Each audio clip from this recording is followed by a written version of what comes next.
আসসালামু আলাইকুম সবাইকে। আজকে আমরা নতুন একটি লাইভ সেশন নিয়ে উপস্থিত হয়েছি। যে লাইভ সেশনটির বিষয় নির্ধারণ করা হয়েছে রুদ্ধ যখন গল্পকার। আমরা দেখেছি বিভিন্ন সময়ে যারা লেখক লেখালেখিতে আসেন তারা গল্পকার বা গল্পকে একটি সিঁড়ি হিসাবে ব্যবহার করেন এবং গল্প লেখার পরে তারা উপন্যাসের দিকে যখন যান, বিশেষ করে বাংলা সাহিত্যে, তারা আর গল্পের দিকে ফিরে তাকান না। আমরা সমসাময়িক যে সাহিত্যগুলো সেগুলোতে দেখেছি গল্পকারদের যে ভূমিকা তা যতটুকু হওয়া উচিত ছিল সেগুলো কতটুকু ভূমিকা পূরণ করতে পেরেছে। তাছাড়া আমাদের আগে যে গল্পকাররা রয়েছে আক্তার উজ্জামান ইলিয়াস কিংবা শহীদুল জহির, তাদের গল্প এত বছর পরেও কেন আমাদের ছুঁয়ে যাচ্ছে, সেই গল্পকারের গল্প এবং গল্পকারের রুদ্ধতা নিয়ে কথা বলবার জন্য আজকে আমাদের সাথে যুক্ত হচ্ছেন ইউনিভার্সিটি অফ সাসেক্স এর অধ্যাপক এবং কথাসাহিত্যিক শাহাদুজ্জামান। স্যার, আপনাকে ধন্যবাদ আমাদের সাথে যুক্ত হবার জন্য এবং আপনাকে অনেক বেশি স্বাগত। স্যার, আপনি কেমন আছেন যদি আমাদের একটু বলতেন। ধন্যবাদ জুবায়ের। আহ, তোমাকে তুমি আমাকে আমন্ত্রণ জানিয়েছো তোমার সাথে কথা বলার জন্য। আবারও আমি আমি তোমাকে তুমি করে বলি, তুমি অনেক ছোট, রীতিমতো জি বালকই স্যার। বলা যেতে পারে। সুতরাং তোমাকে আমি তুমি করে বলছি। আমি আছি ভালো, কিন্তু তুমি এই যে একটা শিরোনাম দিয়েছো রুদ্ধ যখন গল্পকার, এটা কোন চিন্তা থেকে দিয়েছো? কি ভাবনা থেকে বলছো স্যার, রুদ্ধ?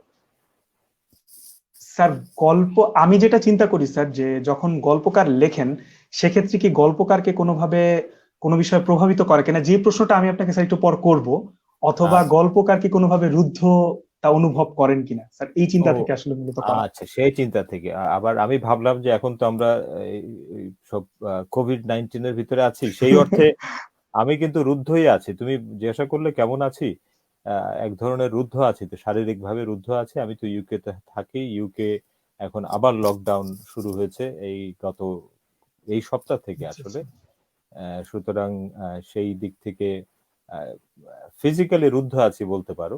কিন্তু গল্পকাররা, জি স্যার। লেখকরা তো আর রুদ্ধ থাকে না, মন সবসময় খোলা থাকে। তো আছি, ভালোই আছি। তুমি আর তোমাকে আহ, মানে তুমি অনেকদিন যাবত আমার সাথে অনুরোধ করছিলে, একটা কথা বলতে চাইছিলে। আমার তো ব্যস্ততা আছে। আর তুমি মানে একদম তরুণ একজন, তুমি এত আগ্রহ নিয়ে আমার সব লেখা পড়েছো, আমাকে জানিয়েছো। তো সেই হিসাবে আমার কাছে যে সব পাঠকই তো আমি গুরুত্বের সাথে বিবেচনা করি। তো তোমার কি প্রশ্ন, তোমার কি ভাবনা, সেটা আমার জানারও কৌতূহল আছে। তো সেই কারণে আমিও রাজি হলাম তোমার সাথে কথা বলতে। তো আছি, মোটামুটি ভালোই আছি। তুমি ভালো আছো তো? জি স্যার, ধন্যবাদ স্যার। হুম।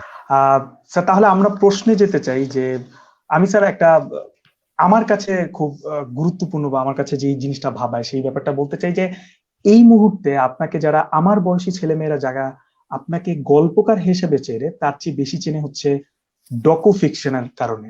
এটা স্পেসিফিক্যালি বলতে গেলে একজন কমলা লেবু এবং ক্রাচের কর্নেলের কারণে। এবং আপনি জানেন কিনা জানি না, যখন আমরা মুক্তিযুদ্ধ নিয়ে কথা বলি বা তর্কাতর্কি করি তখন অনেকে রেফারেন্স হিসেবে বলে ক্রাচের কর্নেল এটা লেখা আছে। হুম।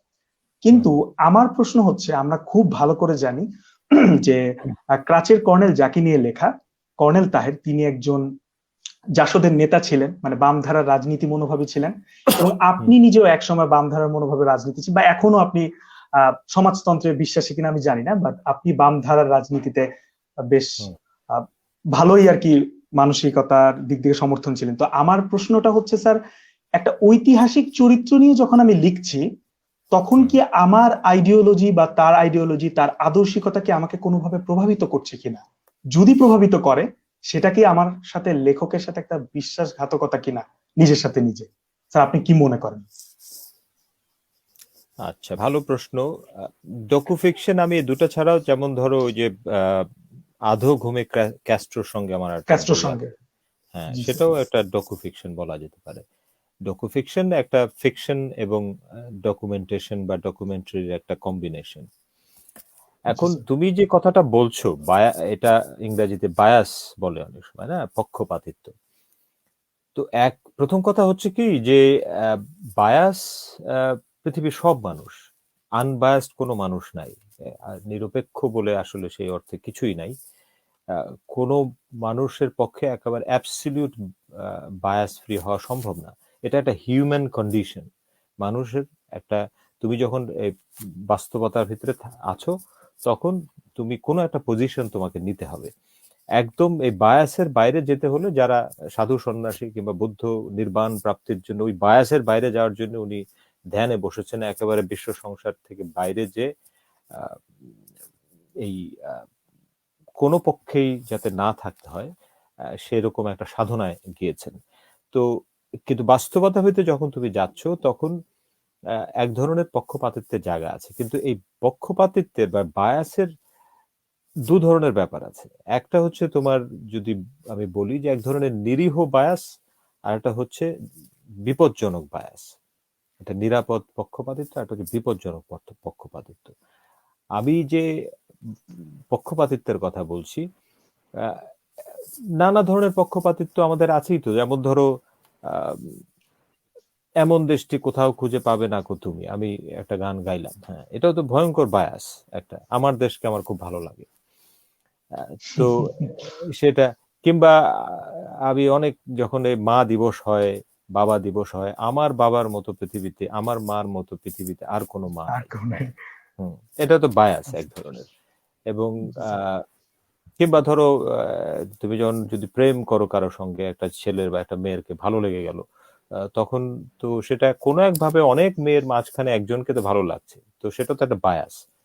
তো এই বায়াস জি স্যার। গুলোর আহ, এক ধরনের নিরীহ বায়াস, সেটা অন্য কারো ক্ষতি করছে না, তোমার আহ, জীবনেই সেটার প্রভাব। আবার অনেক সময়, যেমন আমি বললাম যে দেশ প্রেম নিয়ে, যদি এমন দেশটি কোথাও খুঁজে পাবে না গো তুমি, এই বায়াসটা আবার অনেক সময় বিপজ্জনক হতে পারে। এখন দেখো, জার্মানরা যখন ভেবেছে যে তারাই সবচেয়ে ভালো জাতি, শ্রেষ্ঠ জাতি, বাকি সব সব সবাইকে একেবারে ধূলিসাৎ করতে হবে, ওটা একটা বায়াসের জায়গা থেকে। তো এটার বিপদ আছে। কিন্তু যখন কোনো একটা সামাজিক প্রসঙ্গে, রাজনৈতিক প্রসঙ্গে যখন আমি একটা পক্ষে দাঁড়াতে চাইবো, সেই জায়গাটায় বিপদ আছে। তো তুমি জি আমাকে যে প্রশ্নটা করছো, এই জন্য আমি আর একটু বড় জায়গা থেকে কথাটা, উত্তরটা দেওয়ার চেষ্টা জি করছি। স্যার। যে মানে প্রথম কথা হচ্ছে, বায়াস, মানুষ মাত্রই এক ধরনের পক্ষপাতিত্বের জায়গা আছে, একটা পজিশনিং আছে সমাজে, একটা তোমার অবস্থান নিতে হয়। জি সেই স্যার। অবস্থান নেওয়ার ভিতরে কোনো অবস্থান নিরীহ, কোনো অবস্থান বিপজ্জনক। ব্যক্তিগত বিষয়গুলোতে তুমি বায়াস থাকতে পারো, কিন্তু সামাজিক প্রসঙ্গে, রাজনৈতিক প্রসঙ্গে, আদর্শের প্রসঙ্গে যখন একটা বায়াস হবে, আমি একটা পক্ষ নিব, তখন সেখানে নানা রকম বিপদ আছে। কিন্তু কোনো না পক্ষে তো আমাকে দাঁড়াতে হবে। আমি তো একেবারে অ্যাবসলিউট, যেটা বললাম যে মানে বিশেষ করে আদর্শের প্রশ্নে আমি তো সাদা, মানে একটা গ্রে এরিয়া সবসময় বসে থাকতে পারি না, একটা জায়গায় তোমার একটা পজিশনিং নিতে হবে। জি কিন্তু স্যার। ওই জায়গাটাই হচ্ছে, যখন আমি একটা বিশেষ পক্ষে দাঁড়াবো, তুমি যখন বললে যে হ্যাঁ, আমি আদর্শের জায়গা থেকে আমি মনে করি যে ঠিক সমাজতন্ত্র বলতে কি বোঝায় সেটা নিয়ে তুমি যেমন বললে, সেটা নিয়ে আর অন্য বিতর্কের ব্যাপার আছে, কিন্তু একটা বৈষম্যমূলক সমাজ হোক, এই ব্যাপারে আমি বায়াস। হুম। কিংবা ধরো, তুমি বললে যে ক্রাচের কর্নেলের ভিতরে আমি কর্নেল তাহের একজন চরিত্রকে নিয়ে লিখেছি, যদিও আমি সবসময় বলেছি যে ক্রাচেট কর্নেল ঠিক কর্নেল তাহেরের জীবনী না, বা তাকে নিয়ে গল্প যত, তার চেয়ে হচ্ছে সেই সময়টার একটা গল্প, সেই সময়টা সম্পর্কে আমার একটা পাঠ। এখন আমি তো অন্য কাউকে নিয়ে লিখিনি, আমি যখনই তাহেরকে একটা কেন্দ্রে রেখেছি, তার মানে এক ধরনের পক্ষপাতিত্ব আমার কাজ করছে। কিন্তু সেই জি স্যার। পক্ষপাতিত্বের এই জায়গাটায় যে বিপজ্জনক বায়াস যেগুলো, সেই বায়াসকে ডিফেন্ড করতে হলে আমি কেন তার পক্ষে দাঁড়াচ্ছি, এবং আমার পক্ষপাতিত্ব যে অ্যাবসলিউট না, কিংবা সেখানে নানা রকম স্তর আছে, সেই জিনিসটা আমাকে, আমার এই বায়াসনেসটাকে, যেটাকে আমরা যদি ইংরেজিতে বলি, এটাকে ভ্যালিড করতে হলে, এটার ক্রেডিবিলিটি দেখাতে হবে, এটার ট্রাস্টওয়ার্দিনেস দেখাতে হবে, এটার রিলায়েবিলিটি দেখাতে হবে।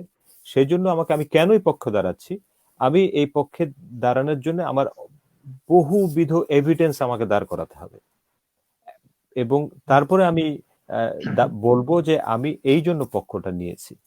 আমি এই, তুমি ক্র্যাচেট কর্নেলের শেষে দেখবে যে আমার তথ্যপঞ্জি আছে প্রায় শতাধিক বইয়ের বই। লিস্ট আছে, ডকুমেন্টের জি লিস্ট স্যার। আছে, দুয়েক বইয়ের ডকুমেন্টের লিস্ট আছে।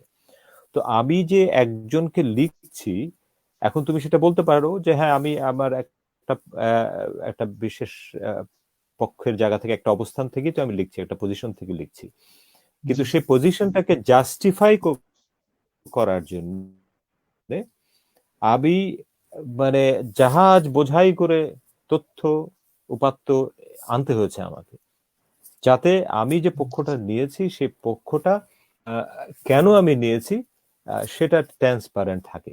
সুতরাং এখন তোমার কথার উত্তর, এবং আমি পক্ষপাতিত্ব বলতে একেবারে অ্যাবসলিউট বায়াসনেস আমি দেখাচ্ছি না, আমি দেখাচ্ছি কোথায় কোথায় আমি তার পক্ষে যাচ্ছি, কেন যাচ্ছি, আহ, এ- এবং এইভাবেই আমি আমার বায়াসনেসটাকে ডিফেন্ড করছি। তো সেই জন্য তোমার প্রশ্নের উত্তর আমি বলবো যে বায়াস সবাই, কিন্তু তুমি কেন বায়াস, তোমার যদি ব্যক্তিগত জায়গার বায়াসনেসের কথা বলো সেটা জাস্টিফাই করার দরকার নাই, দায় নাই তোমার। হ্যাঁ, একটা তোমার মা কেন পৃথিবীর শ্রেষ্ঠ মা এটা প্রমাণ করার দরকার নেই। হ্যাঁ, এটা তোমার মনে হলেই ঠিক আছে।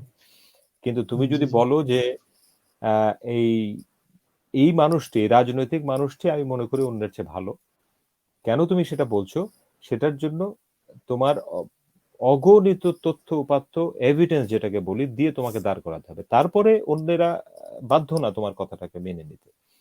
এখন আমি ক্র্যাচের কর্নেলের ভেতরে সেই জন্যে যেটা করেছি যে, যেমন আমি তো গবেষণা করি, গবেষণার ভেতরে ট্রায়াঙ্গুলেশন বলে, যে কোনো একটা তথ্যকে, আমি কোনো তথ্যকে আমি জাস্ট একটা শুনলাম একজন বলেছে, আমি আহ, লিখে দিলাম। যেহেতু জি এটা জি আমি ইতিহাস নিয়ে কাজ করছি, এই জন্য বলছি যে আমি একটা একটা বিশেষ, আমি পক্ষ ঠিক বলছি না, আমি যতটা সম্ভব তথ্যপত্র দিয়ে ছবিটাকে তুলে ধরছি, তারপরে পাঠক বিবেচনা করবে সেটা আমি রিলায়েবল ভ্যালিড কথা বলছি কিনা। সেই জন্য ট্রায়াঙ্গুলেশন মানে কি, ট্রায়াঙ্গুলেশন কথাটা তোমাকে একটু বলি যে, যেমন যারা নাবিক সমুদ্র যাত্রা করেন তারা এটা ব্যবহার করেন, তারা যখন সমুদ্রে, সমুদ্রে তো অথই সমুদ্র, চারিদিকে কিছু বোঝা যায় না আমি কোথায় আছি, পূর্ব পশ্চিম উত্তর দক্ষিণ কিছু বোঝা যায় না। বাস্তবতাটাও ওইরকম অনেকটা, যে আমি আসলে ঠিক দিকে যাচ্ছি কিনা সেটা কিভাবে বুঝবো আমি। তো নাবিকরা যেটা করেন, তারা যে কোনো ওই ইয়ে থেকে, জাহাজ থেকে দুটা ল্যান্ড পয়েন্ট বের করেন, কোথাও না আচ্ছা কোথাও তো দুটা ভূমির পয়েন্ট আছে, তো দুটা ল্যান্ড পয়েন্ট যদি তিনি পান তাহলে একটা ট্রায়াঙ্গেল হয়, এবং তখন উনি বুঝতে পারেন যে উনি ট্রায়াঙ্গেলের কোন কোনাটায় আছেন। হুম, এটাকে জি স্যার ট্রায়াঙ্গুলেশন বলে। তাহলে আমার অবস্থানটা, সেই জাহাজের অবস্থানটা বোঝা যায়। তো ঠিক একইভাবে আমি যখন একটা ইতিহাস নিয়ে কাজ করছি, আমি যে কোনো একটা নতুন তথ্য পেলাম, সেই তথ্যটাকে আমি অন্তত দুটো সূত্র থেকে নিশ্চিত হয়ে তারপর আমি সেটা ব্যবহার করছি।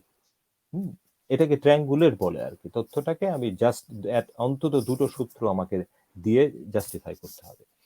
তো সেজন্যই বলছি যে আমি, তুমি যে বললে যে হ্যাঁ আমি একটা একটা বিশেষ মানুষকে নিয়ে লিখেছি এবং কেন লিখেছি, এবং সেটার জন্য আমার যথেষ্ট যুক্তি দাঁড় করিয়ে আমি সেখানে, আমি কমপ্লিট বায়াস ফ্রি মানুষ আমি দাবি করি না, কিন্তু কেন আমি বায়াস সেটার ব্যাপারে আমি প্রয়োজনীয় যত রকম তথ্য উপাত্ত আছে সেটা আমি জোগাড় করেছি। আর মুশকিল যেটা হয় আমাদের দেশে এইসব মানে এই ধরনের আহ, সামাজিক প্রসঙ্গে আমি একটা আমার ব্যক্তিগত মত দিয়ে তো আমি এটাকে ইতিহাস বলে চালিয়ে দিতে পারি না, কিংবা এটাকে শুধু সত্য বলে চালিয়ে দিতে পারি না। আমি আমি একবার একটা জেলা শহরে গিয়েছিলাম, নাম বলছি না, কোনো একটা, তো আমি একটু একটু ধরো রিমোট, আমাদের খুব প্রচলিত এক দক্ষিণবঙ্গে, তা আমি কাজে গিয়েছি, তা আমি ওই একজনের সাথে পরিচয় হলো, তো আমি বললাম যে না, আপনাদের এই জেলার উল্লেখযোগ্য কি আছে। হ্যাঁ, তো উনি আমাকে বললেন যে এখানে এশিয়ার বৃহত্তম বাস স্ট্যান্ড আছে। হুম, আমি বললাম, তাই নাকি, আচ্ছা দেখি তো বাস স্ট্যান্ডটা দেখে আসি। তো আমি গেলাম তার সাথে। তো এটা খুব নতুন একটা বাস স্ট্যান্ড হয়েছে, খুব সুন্দর, মানে একদম আধুনিক ধরনের এগুলো, একটু ইউরোপিয়ান স্টাইলে একটা বাস স্ট্যান্ড। তো উনি, মানে ধরো এই ধরনের বাস স্ট্যান্ড এই মালয়েশিয়া, সিঙ্গাপুরে, ইউরোপে তো বটেই, মালয়েশিয়া মোড়ে মোড়ে আছে। তো ওনার কাছে এটা যেহেতু উনি প্রথম দেখেছেন এবং এটা একটা বিশাল ব্যাপার, তার অভিজ্ঞতার বাইরের ব্যাপার ওনার কাছে মনে হচ্ছে, এবং কেউ তাকে বলেছে যে এটা এশিয়ার বৃহত্তম আহ, জি স্যার বাস স্ট্যান্ড, বুঝতে তো উনি পেরেছি বললেন যে এটা বৃহত্তম। তা ওই জন্যই বলছি যে যে কোনো একটা দাবি করতে হলে বা পক্ষে যেতে হলে যথেষ্ট তথ্য উপাত্ত তোমার থাকতে হবে। তো আমি অনেক লম্বা উত্তর দিয়ে ফেললাম, কিন্তু তোমার ওই কথার প্রেক্ষিতে এই যে স্যার তুমি বললে যে ইতিহাস আমি এটা ইতিহাস বই লিখিনি, কিন্তু কোনো ইতিহাস বিচ্যুতি যাতে না হয় তার সর্বোচ্চ চেষ্টা আমি করেছি। এমন কোনো তথ্য ওখানে নাই। এই বইটা তো বেরিয়েছে প্রায় 10 বছর হয়ে গেছে। বাংলাদেশে ইতিহাস নিয়ে তো বহু রকম টানা হেঁচড়া হয়। এই বইয়ের ভিতরে যদি কোনো তথ্যের সেরকম ব্যাপক কোনো ঘাটতি থাকতো, আমার মানে ইতিমধ্যে আমার জীবন অতিষ্ঠ হয়ে যেত আর কি। তো সেরকম সেরকম তথ্য ঘাটতি মুখোমুখি আমি হই নাই যে এটা আমি একটা ভুল কথা বলেছি এখানে, কারণ আমি প্রত্যেকটা কথার পিছনে এভিডেন্স আমি আছে আমার।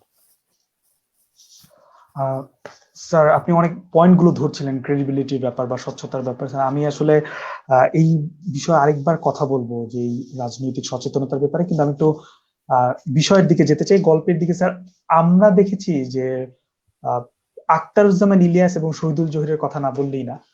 বা আমরা যখন ছোটবেলায় পড়া শুরু করেছি আখতারুজ্জামান ইলিয়াস, শহীদুল জহির, আমি ব্যক্তিগতভাবে একটা ফিল করতাম যে আমি যদি বেশি পড়ি তাহলে আখতারুজ্জামান ইলিয়াস পড়া শেষ হয়ে যাচ্ছে, বা আমি এখনো শহীদুল জহিরের বই একটু কম পড়ি, মনে হয় কিছুদিন পরে তো শেষ হয়ে যাবে। তো এরকম চমৎকার একজন গল্পকার বা এরকম চমৎকার গল্পকারদের সাথে আপনার নিজের মেশার সুযোগ হয়েছে, এবং আপনি এই গল্পগুলো অনেক জায়গায় বলেছেন। কিন্তু আমি আসলে প্রশ্নটা এভাবে করতে চাই যে আখতারুজ্জামান ইলিয়াসের সাথে আপনার যখন সম্পর্ক ছিল, তখন কিন্তু আপনি আপনার বইও প্রকাশ হয়ে গেছে, প্রথম বইটি যেটি। তো আসলে আপনাকে গল্পকার হিসাবে আখতারুজ্জামান ইলিয়াস গল্পকার কিভাবে দেখতেন? যদিও প্রশ্নটা আপনার কাছে করা ঠিক কিনা, কিন্তু যেহেতু আর কোনো উপায় নেই, মানে আখতারুজ্জামান ইলিয়াস বা শহীদুল জহিরের সাথে আপনার সম্পর্ক কিরকম ছিল, এবং আপনার লেখাকে তারা কিভাবে দেখতেন, বিশেষ করে গল্পকে আর কি? আচ্ছা আচ্ছা, হ্যাঁ, আমি যখন লিখতে শুরু করি, আমি নিজে অনেক জায়গায় বলেছি, তুমি যেটা বললে, আমি এমন ধরনের লেখাই খুঁজেছি, কারণ আমি ডাক্তারি পাশ করেছি, আমি মেডিকেলের ছাত্র, এবং আমার অন্য একটা পেশাগত পরিচয় আছে। সাহিত্য আমি অন্য কোনো কারণে করতে আসিনি, হ্যাঁ, শুধুমাত্র আমার প্রাণের তাগিদে, এবং এমন একটা জায়গা থেকে যেটা সাহিত্যের ভেতরে একেবারে সত্যের চর্চা যেটাকে বলে, মানে আগেকার দিনে সাহিত্য সাধনা বলা হতো আর কি। তো এই এই এই ধরনের যারা সাহিত্যকে যারা একটা সাধনার বিষয় মনে করেন, এবং যারা সত্য খুঁজছেন সাহিত্যের ভিতর দিয়ে, এই ধরনের লেখার ব্যাপারে আমার আগ্রহ ছিল, এবং সেরকম লেখকদের খুঁজে বেরিয়েছি। খুব বেশি আমি পাইনি আমাদের সমসাময়িক সময়ের মধ্যে। তো যাদের কথা বললে, ইলিয়াস এবং শহীদুল জহির, আমার কাছে আমি যে ধরনের সাহিত্যকে গুরুত্বপূর্ণ সাহিত্য মনে করি, সাহিত্য বলতে আমি যা বুঝি, তাদের লেখার ভিতরে আমি সেটা পেতাম। তো আমি নিজে তখন আমি কেবল লেখা শুরু করছি, আমার নিজের কৌতূহল আছে, তাদের লেখা পড়ছি, তো এরকম আমি নিজে উদ্যোগী হয়ে পরিচয় হয়েছিল আমার ইলিয়াস ভাইয়ের সাথে এবং শহীদুল জুয়েলের সাথে। তো দুইজন দুই ধরনের মানুষ।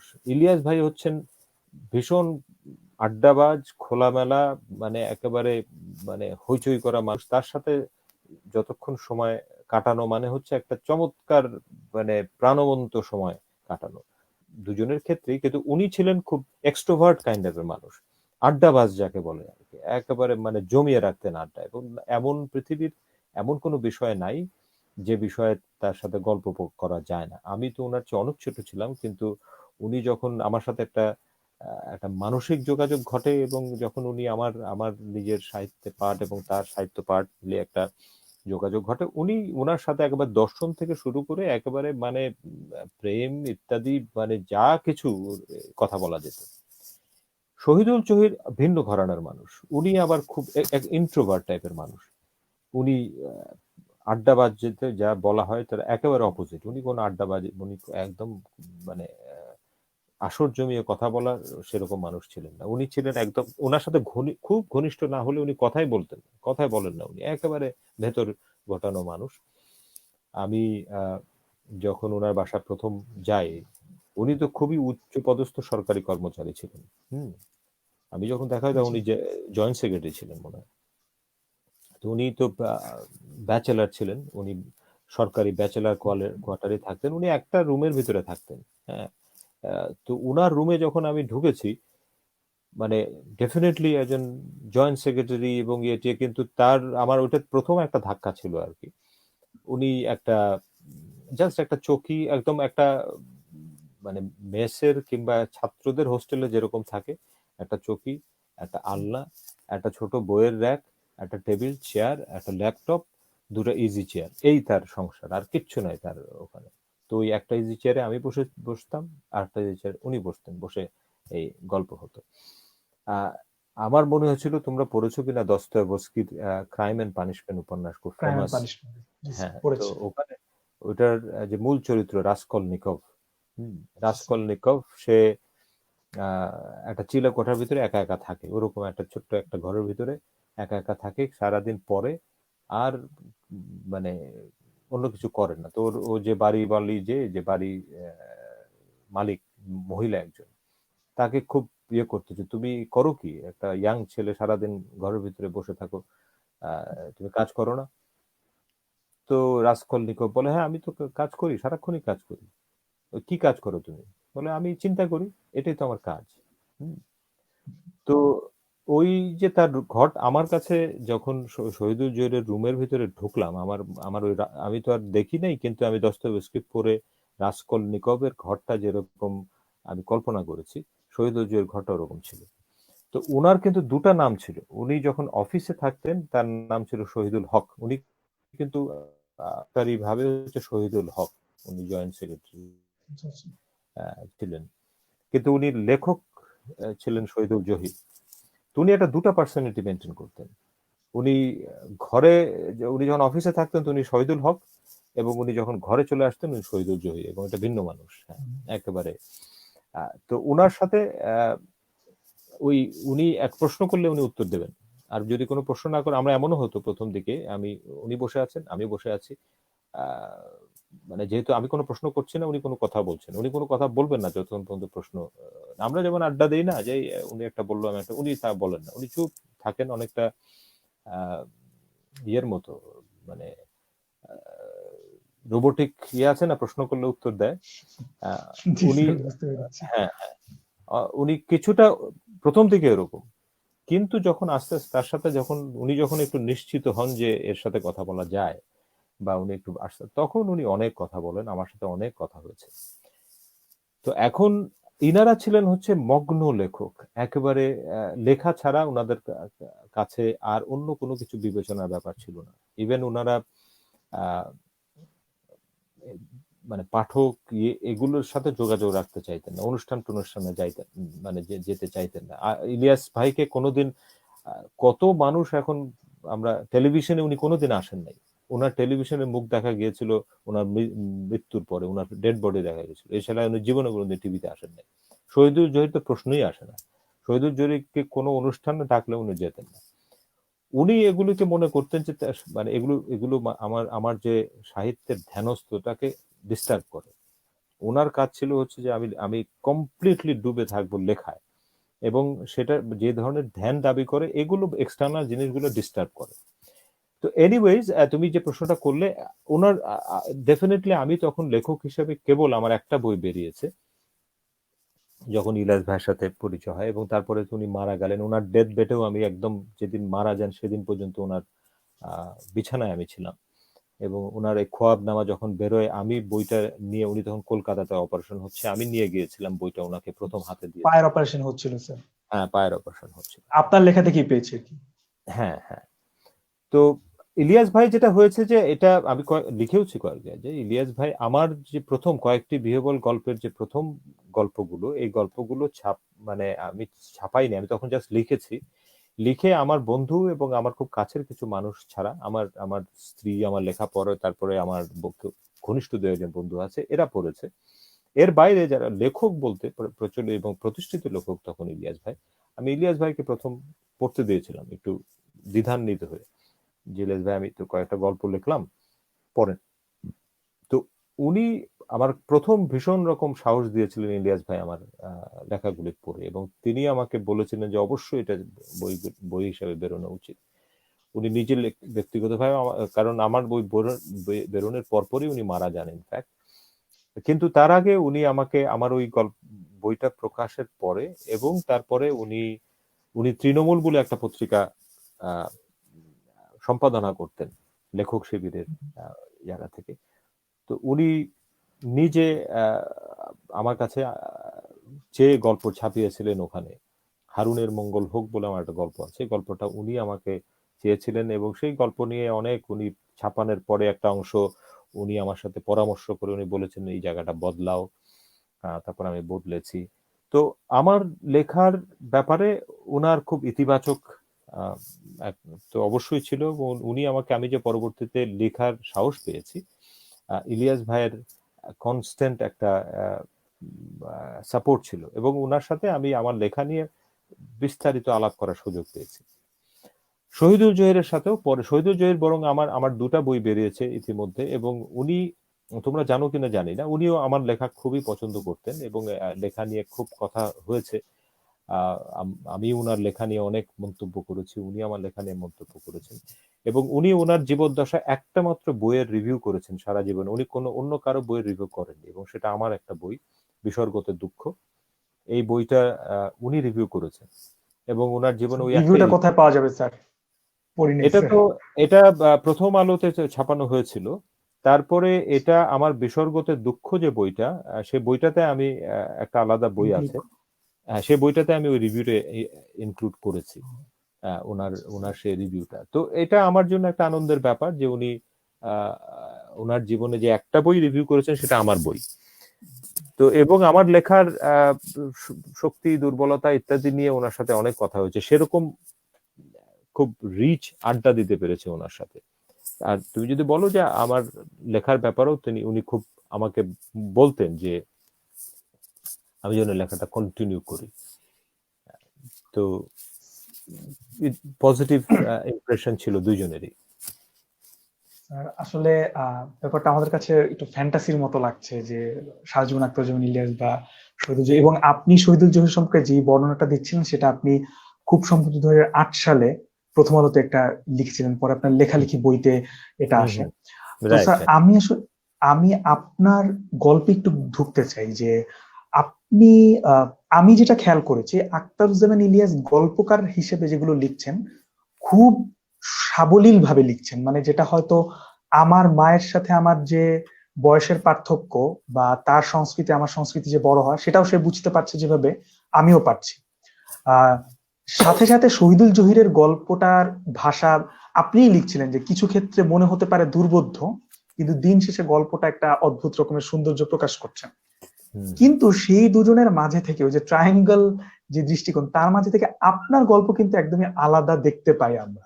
এবং এক্ষেত্রে দেখি যে আপনার গল্পে যখন আমরা একটা ফিলোসফিক্যাল কথা বলা হচ্ছে, আমি একটা গল্পের নামই বলতে পারি, আমার খুব পছন্দের গল্প, মহাশূন্যে সাইকেল, আপনার যদি মনে থাকে।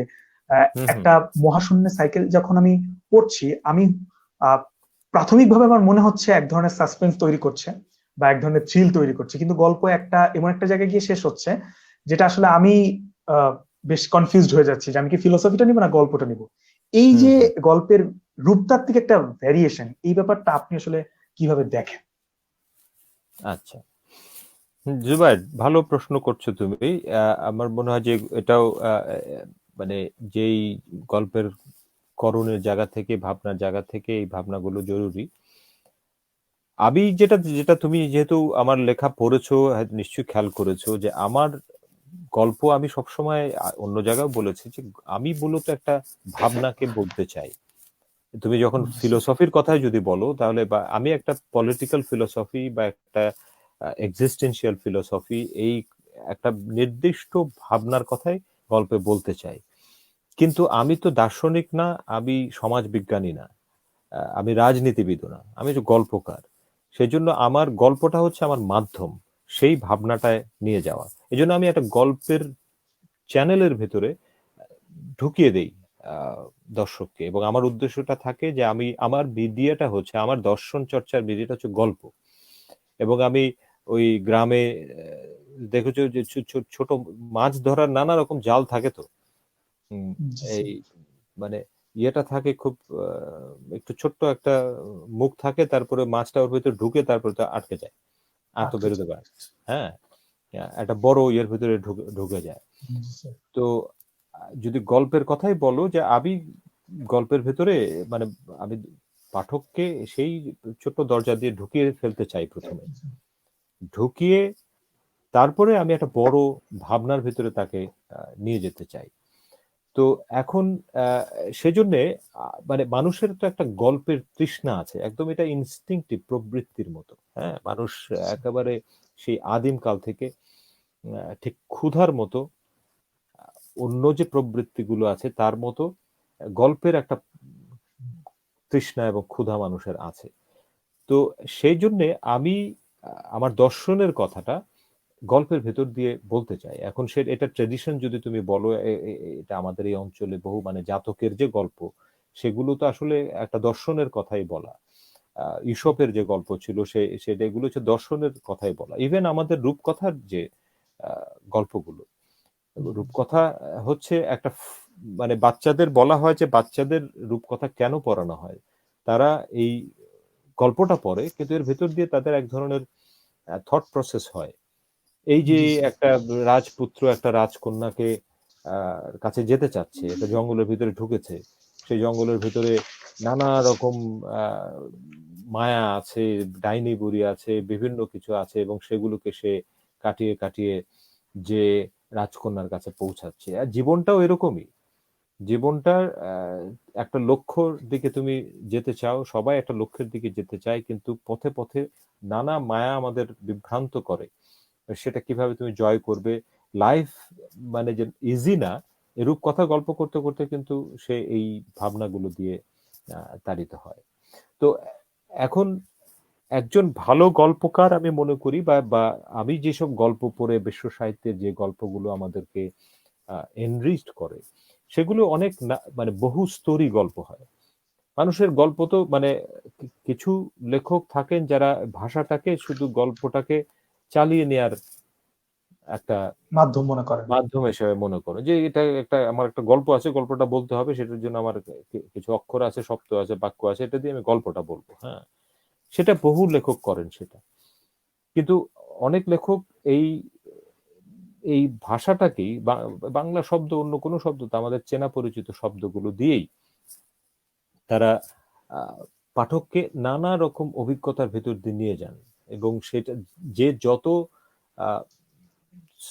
মাল্টি লেয়ার্ড স্টোরির ভিতরে যেতে পারে, সে তত মানুষের মানে সাহিত্যের আরেকটা কাজ হচ্ছে যে হিউম্যান সেন্সিবিলিটিকে মাল্টিপ্লাই করা, যে যত গভীরে এবং যত বহুমুখী করতে পারে। আর তুমি শহীদুল জহিরের কথা বলছিলে, শহীদুল জহিরের তুমি ওই যে কি বলে আমাদের কুটির শিল্পের ইতিহাস বলে একটা গল্প আছে, দেখবে এটা জি স্যার। পড়েছো কিনা, যে এটা এক পাড়ার ভিতরে ইসের। তরমুজ, তরমুজ, হ্যাঁ, একটাই লাইন, এটার কোনো জি, দাড়ি একটাই। নাই। হ্যাঁ হ্যাঁ, প্রায় 16 পৃষ্ঠার একটা গল্প, সব কমা দিয়ে আর কি। তো শেষেও এখন কমা দেয়া স্যার। হ্যাঁ, শেষেও কমা দেওয়া আছে। তো এটার কথা আমি বলেছি, উনি এই কমাটা মানে এই কমাটা তার প্রুফ রিডার তাকে দিতে দেয় নাই। প্রকাশক বলে যে আপনি এইসব কমা দিয়ে গল্প শেষ হয় নাকি, এটা দাড়ি হবে। হ্যাঁ, পরে দাড়ি দিয়ে শেষ করে উনি রেগে আবার গল্পটা ছাপিয়েছেন আরেকটা বইয়ে এই কমাটা কনফার্ম করার জন্য। তো এটা এটা তো অনেক কনসেপচুয়াল জায়গা থেকে। তো জি উনি স্যার। ধরো এই যে একটা মহল্লার বর্ণনা দিচ্ছেন, সে মহল্লার ভিতরে তরমুজ, সে মহল্লার গলির মোড়ে তরমুজ ভিড় করে থাকে, মানে ঢিবি হয়ে থাকে তরমুজ। যে আমরা জি আমরা দেখি যে তরমুজওয়ালারা গরমের সময় তরমুজ নিয়ে আসে, এতই তরমুজ থাকে যে তারপরে পুলিশের গাড়ি ঢুকতে পারে না। তারপরে আমরা দেখতে থাকি যে মহল্লার ভিতরে কি ঘটছে, এই বাচ্চারা খেলছে, তারপরে ওখানে আবার একজন কবিও আছে, জি তারপরে ওখানে একজন একটা মেয়ে ছিল, সে আবার ফিল্মে যায়, ননী বসাকে, ঝর্ণা বসাক, সে ফিল্মে চলে যায়, এসব ঘটছে। কিন্তু পাশাপাশি তরমুজ কমে যাচ্ছে।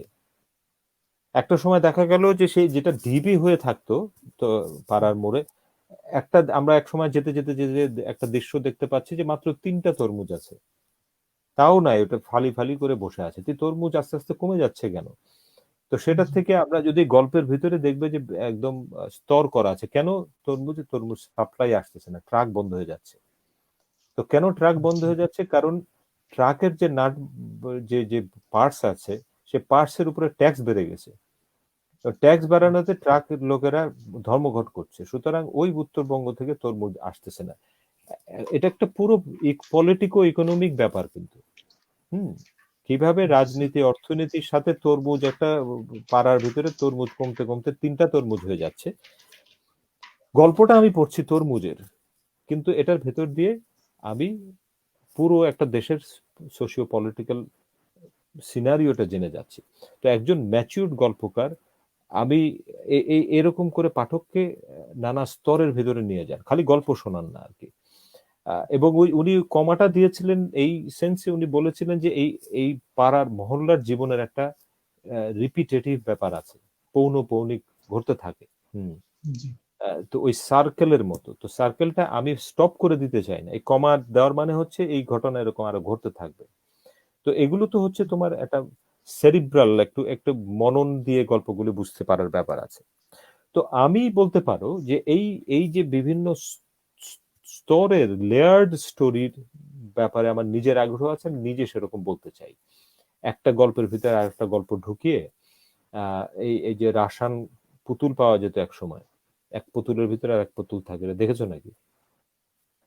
মাতুস্কা বলে, ও এটা খুবই ফেমাস, মাতুস্কা ইয়ে বলে, মানে দেখা যাবে একটা পুতুল, এটা খুললে আর একটা পুতুল, ওটা খুললে আর একটা পুতুল, 10টা পুতুল একটার ভিতরে, পুতুলের ভিতরে পুতুল, পুতুলের ভিতরে পুতুল, বেশ একটা মজার ব্যাপার আর কি। তো এই ওই যে লেয়ার, এই লেয়ার তৈরি করাটা আমি মনে করি মানে গল্পের জন্য ইম্পর্টেন্ট। আমি যে ধরনের গল্প লিখতে চাই, তুমি যে মহাশূন্যের সাইকেল গল্পটা বললে, ডেফিনেটলি এটা একটা, এখানে দুটো শব্দ আছে তুমি দেখবে, যে একটা আমি বলছি ডিস্টেন্স, আর একটা হচ্ছে এলিয়েনেশন। হ্যাঁ, বিচ্ছিন্নতা আর দূরত্ব। হ্যাঁ, এই দুটো ভাবনাকে, দুটো দার্শনিক ভাবনা, কিন্তু এই দুটো দার্শনিক ভাবনাকে আমি একটা গল্পের ভেতর দিয়ে যে পাঠককে এটার সাথে যুক্ত করছি, যে তাহলে এটা পার্থক্য কি। মানে তুমি যদি একজন, আমার এবং আরেকজনের ভিতরে শারীরিক দূরত্ব নাও থাকতে পারে, কিন্তু বিচ্ছিন্নতা থাকতে পারে, আমরা দুজনে একই ঘরে থাকি, ডিস্টেন্স নাই, কিন্তু এলিয়েনেশন আছে, আমরা কাছাকাছি নাই। আবার অনেকের সাথে আমার ডিস্টেন্স আছে কিন্তু এলিয়েনেশন নাই। তো এখন এই যে ভাবনাটা আমি বলতে চাচ্ছি, কিন্তু আমি একটা গল্পটাকে একটা মজার জায়গা থেকে শুরু করছি, একজন নিজের সাথে ফোনে কথা বলছে।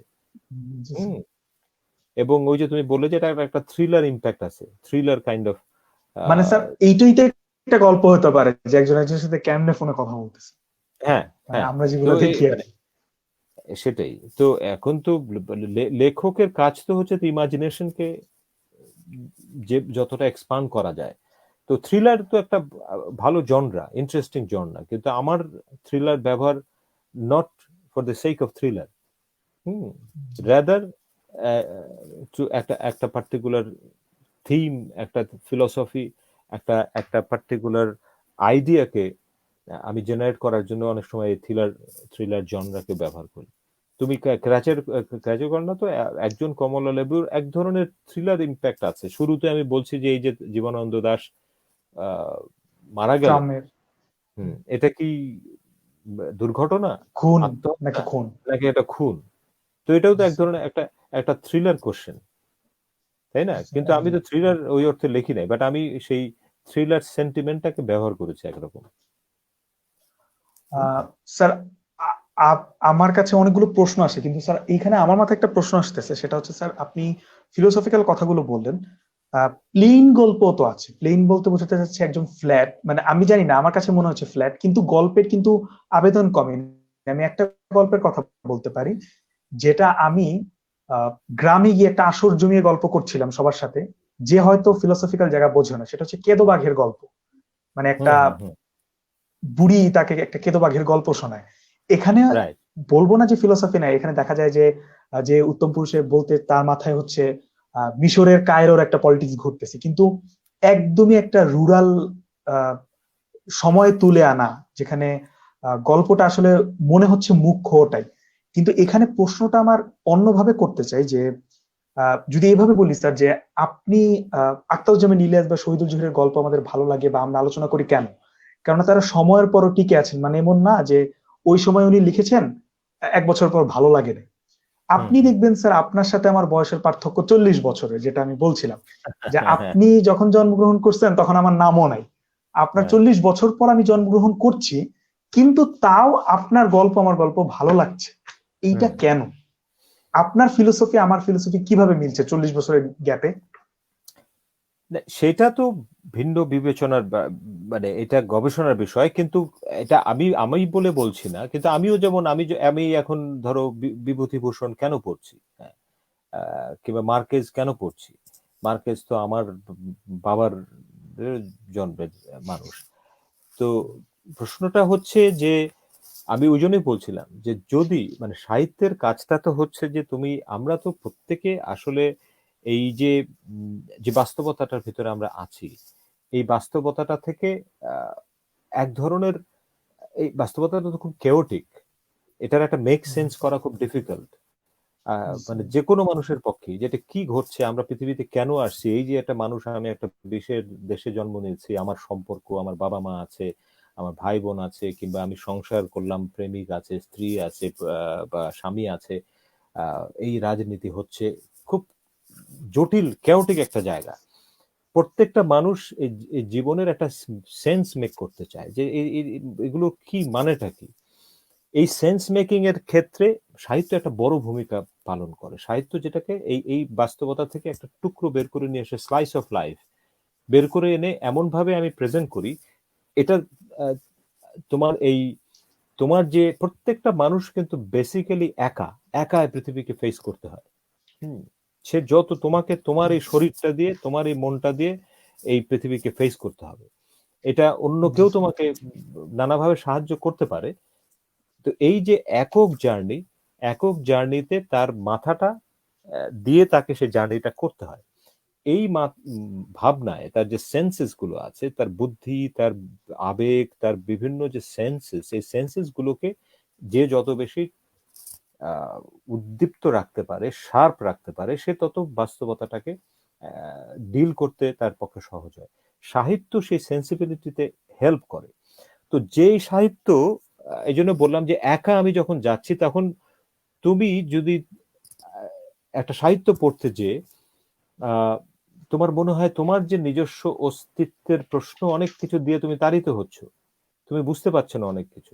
কিংবা আমি যখন পড়েছি, আমি যেমন ধরো একটা গল্পের কথা বলি যে আমি কাজান জাকিস, গ্রিক লেখক, তার একটা বই, রিপোর্ট এল গ্রেকো। তো আমি যখন একটা বয়স দিয়ে যাচ্ছি, নানা প্রশ্ন দিয়ে তাড়িত হচ্ছি, তখন জীবনের বহু রকম প্রশ্ন, আমি ওই লেখাটা পড়তে পড়তে পড়তে পড়তে আমার মনে হচ্ছে আমি অনেক প্রশ্নের উত্তর পেয়ে যাচ্ছি, এবং আমি একটা কনফিডেন্স পাচ্ছি, এবং আমার মনে হচ্ছে যে আমার বেঁচে থাকার জন্য একটা অর্থ আছে। তো যখন যেসব লেখার ভেতর দিয়ে আমরা সেই সেই এই যে আমাদের একক জার্নির একটা সহায়তা পাই, সেই লেখাগুলো আমাকে তাড়িত করে, সেই লেখাগুলোর সঙ্গী আমি হয়ে যাই। এখন তুমি বলছো যে তুমি আমার চেয়ে 40 বছরের ছোট, আমি যে তুমি এখন আমার গল্প পড়ে তোমার মনে হচ্ছে যে তুমি বুঝতে পারছো, সেটা আমার জন্য আনন্দের বিষয়। কিন্তু সেটা হয়তো এই কারণেই যে আমি এমন কিছু, শুধুমাত্র আমার নিজের ভালো লাগা, ভালোবাসা এবং কিছু গল্প আমি বলি নাই, এমন কিছু গল্প আমি বলতে চেয়েছি যে গল্পটা মানে একটা হিউম্যান এসেন্সের সাথে সেটা একটা সম্পর্ক আছে, সেটা স্থান কালের বাইরে। আহ, যেই হিউম্যান এসেন্স মানুষ কোনো না, আমি একরকম ভাবে এক্সপিরিয়েন্স করেছি, তুমি আর এক রকম ভাবে এক্সপিরিয়েন্স করছো তোমার সময়, কিন্তু ভেতরে একটা কোথাও যোগসূত্র আছে। আর তুমি যে গল্পটার কথা বললে যে এটা, ওই গল্পটা একটা কেশেরারে পাহাড় বইটার ভিতরে আছে। জি স্যার, বইতে। তার তারপর যেতে যেতে গল্পটা, এটা এটা আমার কাছে এটা একটা ভীষণ রকম ফিলোসফিক্যাল গল্প। আমি এটা একদম পার্টিকুলারলি, এটা একটা দার্শনিক গল্প, এই কিন্তু এটা এটা একটা অদ্ভুত বাঘের গল্প। হ্যাঁ, জি স্যার। কেন আমি বলছি যে ওই মানে যারা পড়েনি, খুব সংক্ষেপে, যে একজন ওই আহ, ওই যে একটা মন্ত্র পেয়েছে, যদি সে তার স্ত্রী, যেহেতু দরিদ্র, সে যদি মানে ওই একটা যে ইচ্ছা করে সেটা দিয়ে সে পানিটা ছেটালে সে যা চায় তাই হতে পারে। তাই হতে পারে। হ্যাঁ। তো একবার সে রাজা হয়েছে, তারপর তার বাচ্চাটা বলেছে যে বাবা তুমি একটু বাঘ হও দেখি। তারপরে সে পানিটা ছিটিয়েছে, বাঘ হয়ে গেছে। এখন বাঘ দেখে তার ইয়েটা তো কি বলে, মেয়েটা ভয় পেয়ে চলে গেছে। তো তো ওই নিয়ম হচ্ছে যে সে পানিটা আবার ছিটালে ব্যাক করে আসে, কিন্তু ওই ভয় পেয়ে চলে যাওয়ার সময় পানিটা ছিটে পড়ে গেছে এবং ওই পানি আর নাই। তো এখন তো সে আর ব্যাক করতে পারছে না, বাঘ থেকে আর মানুষ হতে পারছে না। তো তারপর কি হলো, সে এখন মানে গ্রামের বাইরে যে একটা পাশে বনে সে ওই বাঘ হিসাবেই থেকে গেল, কিন্তু তার সেন্সিবিলিটিটা মানুষের রয়ে গেছে। সে রাতের বেলা রাতের ফিরে ফিরে তার মেয়েকে তার স্ত্রীকে দেখতে আসে বাঘই হয়েই। হ্যাঁ, তো তারপরে তো অনেক কিছু ঘটে টটে, কিন্তু এটার ইনার যে পয়েন্টটা সেটা হচ্ছে যে আমরা নানা মানে বুঝে না বুঝে, জেনে না শুনে, অ্যাক্সিডেন্টালি আমরা একটা পার্টিকুলার আইডেন্টিটির ভিতরে পড়ে যাই, এবং সেই আইডেন্টিটি থেকে অনেক সময় আমরা বেরোতে পারি না। এটার একটা বিরাট বেদনা আছে। এখন তুমি বলছিলে তোমার একটা ব্যাকগ্রাউন্ড আছে, অন্য ধরনের একাডেমি ব্যাকগ্রাউন্ড আছে, তো তুমি আহ, তোমার মনটা আরো অন্যরকম, কিন্তু তুমি একটা ভিন্ন রকম শিক্ষা ব্যবস্থার ভিতরে যখন এসেছো, তোমার একটা অন্য আইডেন্টিটি, হয়তো লোকে তোমাকে যেভাবে চেনে, তুমি ভিতরের মানুষটা সেটা না আসলে।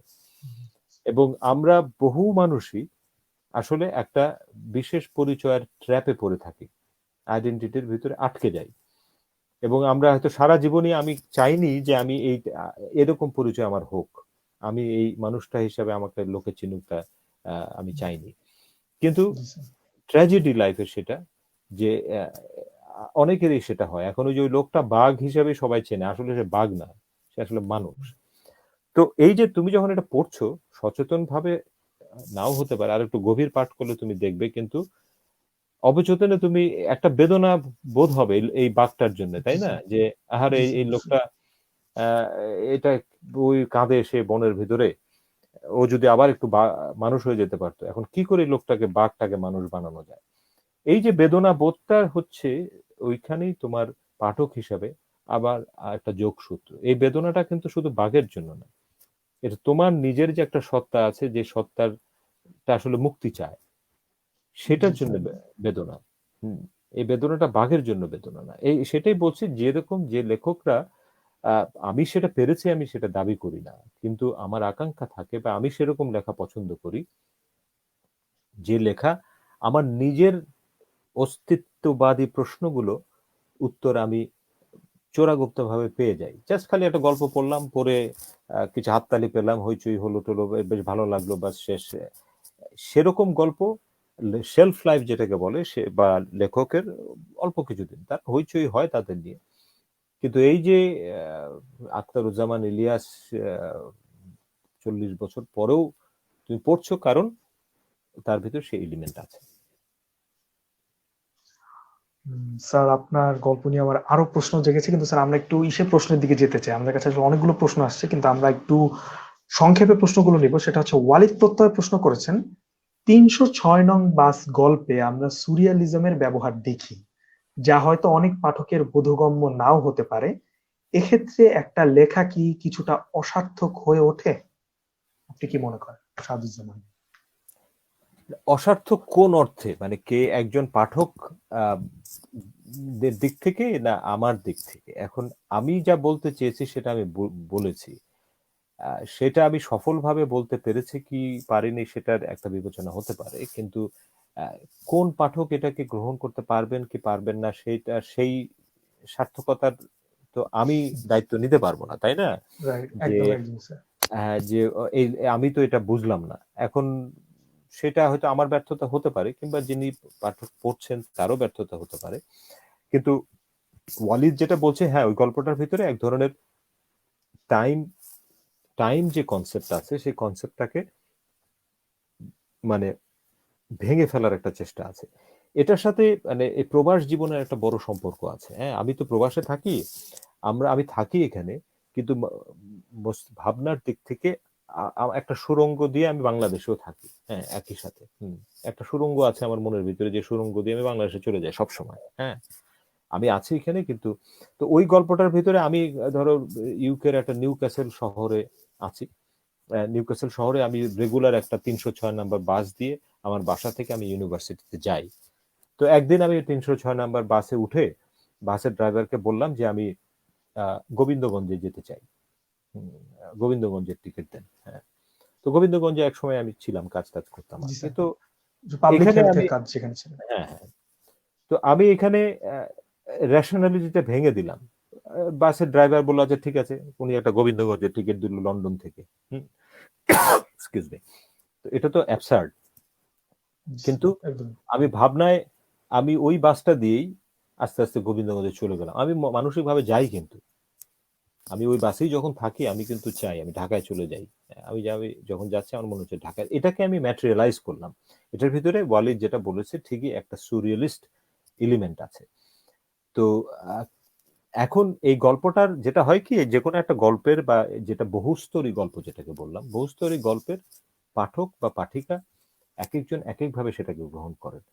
তিনি একজন শুধু গল্পটাই পড়েন, পড়ে এক ধরনের আনন্দ পান, সেটা ঠিক আছে। এখন আমি চার্লি চ্যাপলিন নিয়ে একটা গল্প বই আছে আমার। চার্লি চ্যাপলিন তো চমৎকার। হ্যাঁ, আমি মনে করি যে মানে শিল্প সাহিত্যের পৃথিবীতে একটা অনন্য সাধারণ একক একজন মানুষ, ভয়ঙ্কর প্রতিভাবান একজন মানুষ। তো এখন তার তো বহু মানুষের কাছে সে একটা মানে একটা ফানি লোক। চার্লি আমাদের দেশে তো এখনো সিনেমার ভিতরে যিনি যোগটোগ করে থাকে চার্লি বলে আর কি। তো ধরো সিটি লাইটস যে গল্পটা, এই গল্পটা যে কোনো মানুষ, বাচ্চা থেকে শুরু করে যে কোনো মানুষ দেখে একেবারে ভীষণ আনন্দ পাবে, দ্যাটস ফাইন।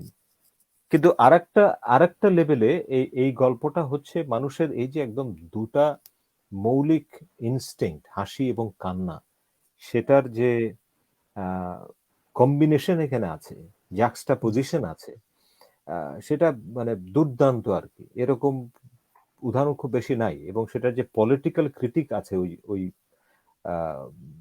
ছবিটার ভেতরে, তো সেটা সবাই তো ওইভাবে দেখবেন না। এখন ধরো একজন বিখ্যাত ফ্রেঞ্চ ফিল্ম মেকার গদার চ্যাপলিনকে বলছেন, শেক্সপিয়ারের সাথে তুলনা করছেন, বুদ্ধদেব বসু শেক্সপিয়ারের সাথে তুলনা করছেন, আইজেনস্টাইন তাকে বলছেন, আইজেনস্টাইন ফেমাস ফিল্ম থিওরিটিশিয়ান বা রাশিয়ান ফিল্ম মেকার, হ্যাঁ, উনি বলছেন সেই সফোক্লেসের সাথে তুলনা করছেন, গ্রিক। তো তারা কেন করছেন? তারা তো তাকে শুধু একটা ভার বলছেন না। তো এই জন্য এক একটা গল্পের বিভিন্ন স্তর থাকে।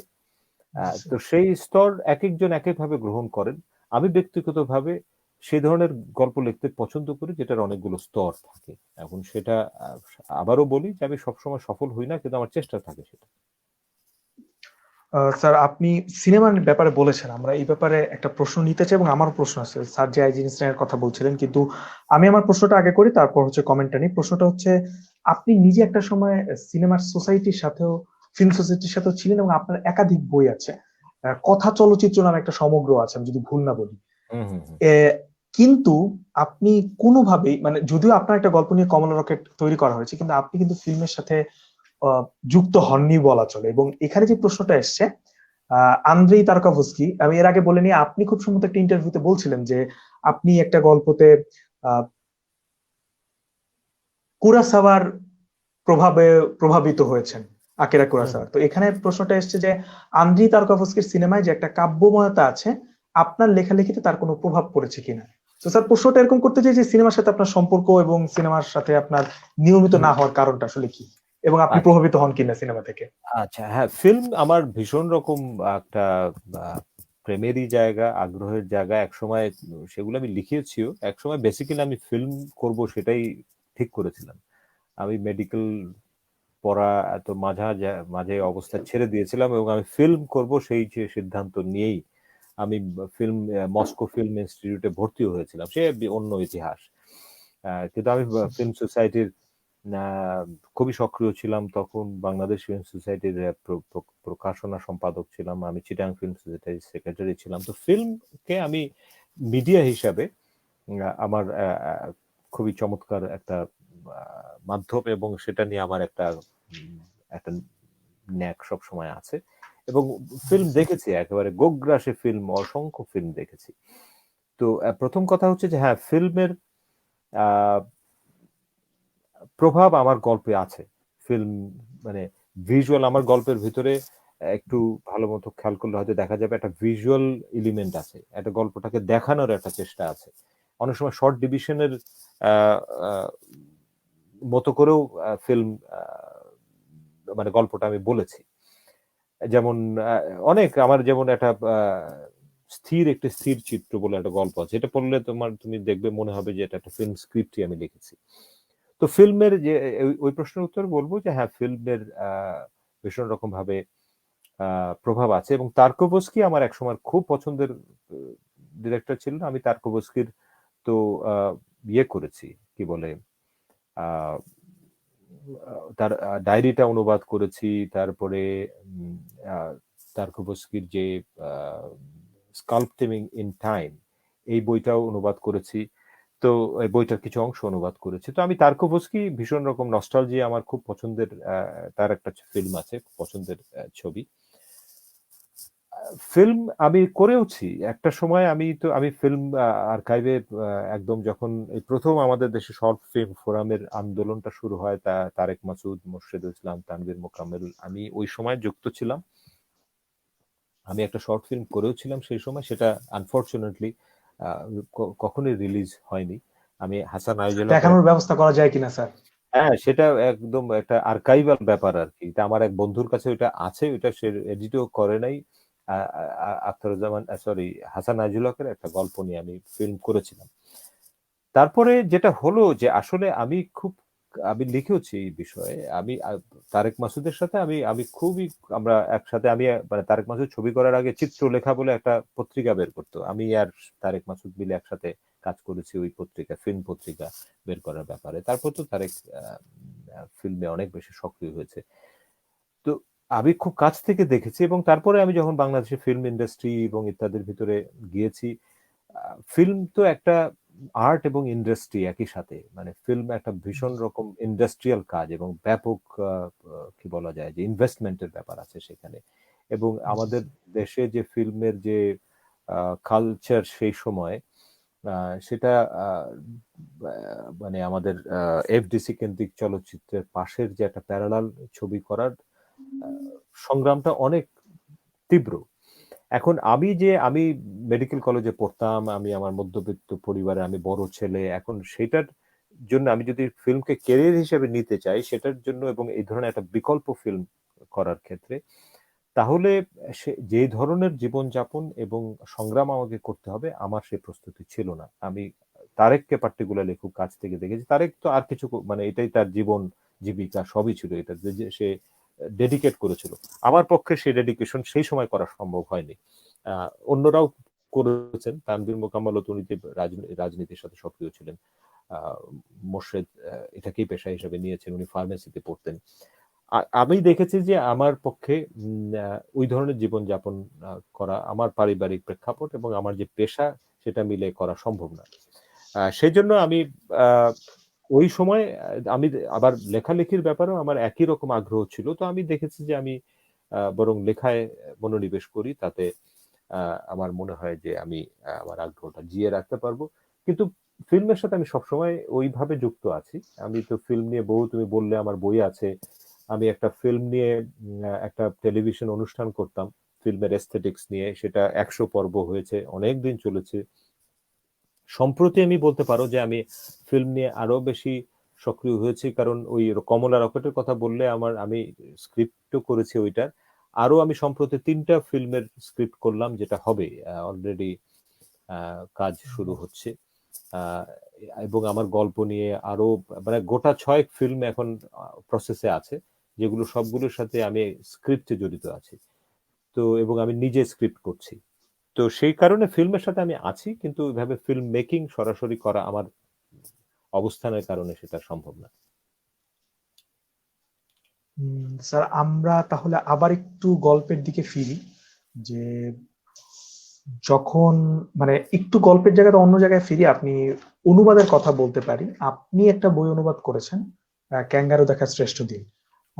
আপনি দেখবেন যে বাংলা মানে আমরা যখনই ছোটরা, বিশেষ করে বাংলা সাহিত্যের, বিশ্ব সাহিত্যে বাংলা সাহিত্যের অবস্থান নিয়ে কথা বলি, তখন একটা সহজ উত্তর দেওয়া হয়, জানি না এটাই আসল কারণ কিনা, সেটা হচ্ছে আমাদের অনুবাদের অভাব, আমাদের অনুবাদ হচ্ছে না।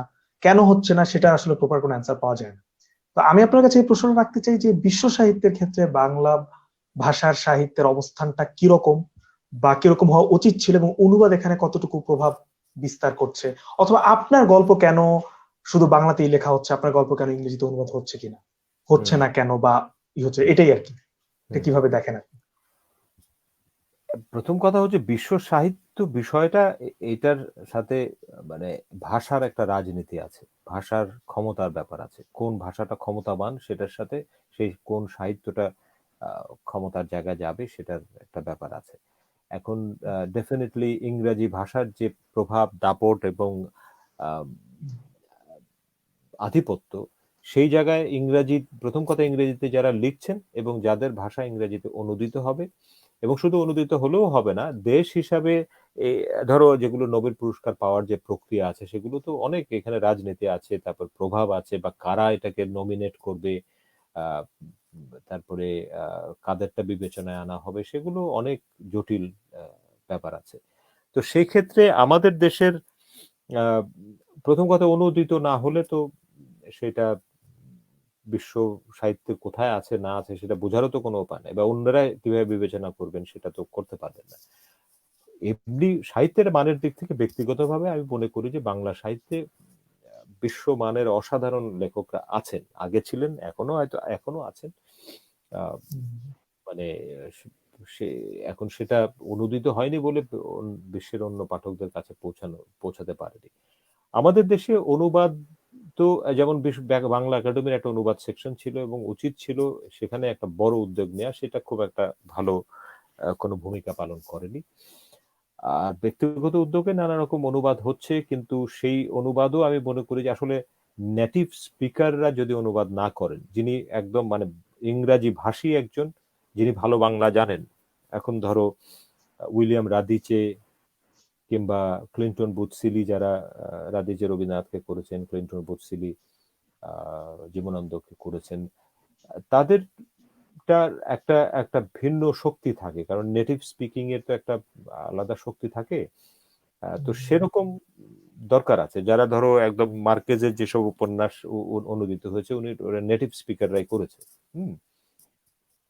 তো সেই ব্যাপারগুলো আমাদের এখানে অনেক ঘাটতি আছে। আমার লেখা অনুদিত তো হয়েছে, আমার আমার পুরো একটা বই আছে আমার গল্পের অনুবাদ, এটা বাংলাদেশ থেকে ইউপিএ থেকে। বক্স যেটা। হ্যাঁ, ইব্রাহিম বক্সের সার্কাস, সোনিয়া নিশাদ আমিন করেছেন।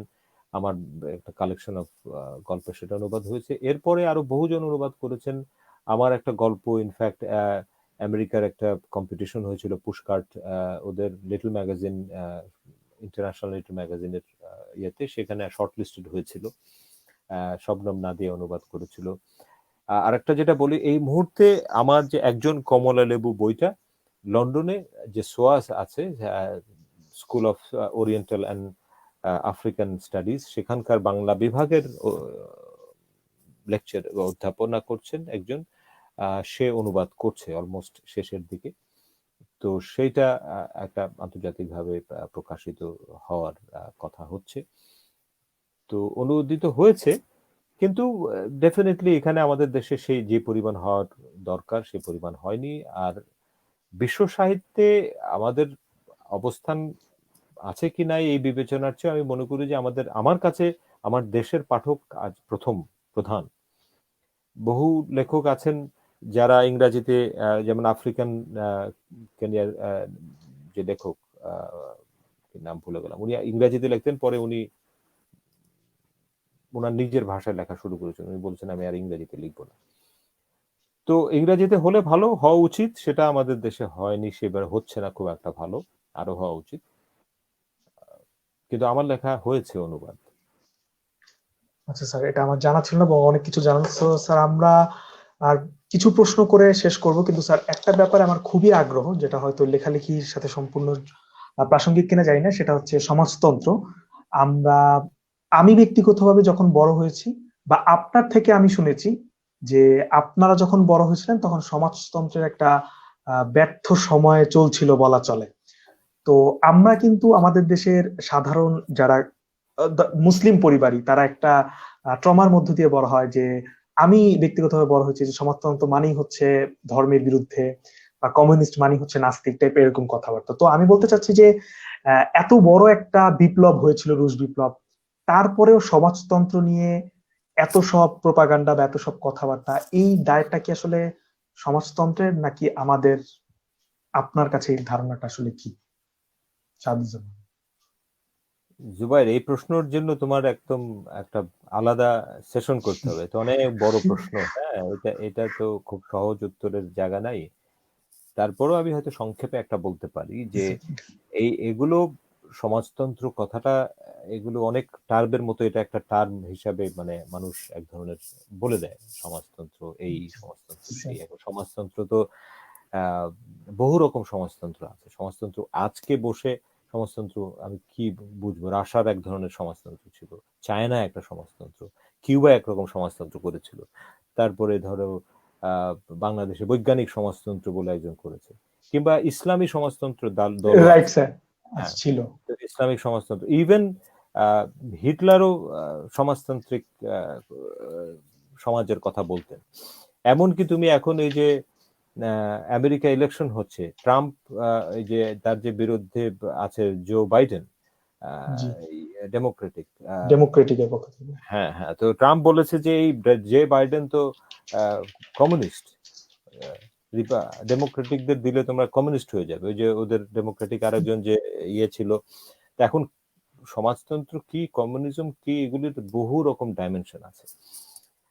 তো এটা খুব সহজ ব্যাপার না, কিন্তু যে সময়টা কথা বলছো, পৃথিবীটা একটা সময় এই 90 দশকের আগে, যখন দুটা শিবিরে ভাগ ছিল, তো একটা হচ্ছে আহ সমাজতান্ত্রিক পৃথিবী, আর একটা হচ্ছে পুঁজিবাদী পৃথিবী।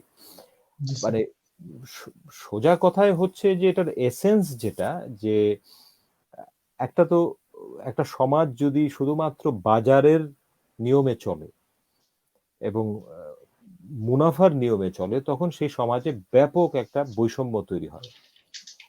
হ্যাঁ, তো এমন একটা সমাজের খুব একদম মোটা দাগে যদি বলি, যখন মার্কসটা বললেন যে এই যে একটা বাজার ভিত্তিক সমাজ তৈরি হচ্ছে, যেখানে পুঁজিটাই সবকিছু নিয়ন্ত্রণ করছে, তাতে একটা ব্যাপক আহ মানুষে মানুষে, শ্রেণীতে শ্রেণীতে ব্যাপক বিভেদ তৈরি হচ্ছে। বিশাল কারো আহ 5টা গাড়ি থাকছে, আর কেউ জাস্ট একটা একবেলা খাবে কিনা তার নিশ্চয়তা নেই। তো এটা তো হতে পারে না। হ্যাঁ, এটা তো অন্যায়, জাস্টিস না এটা।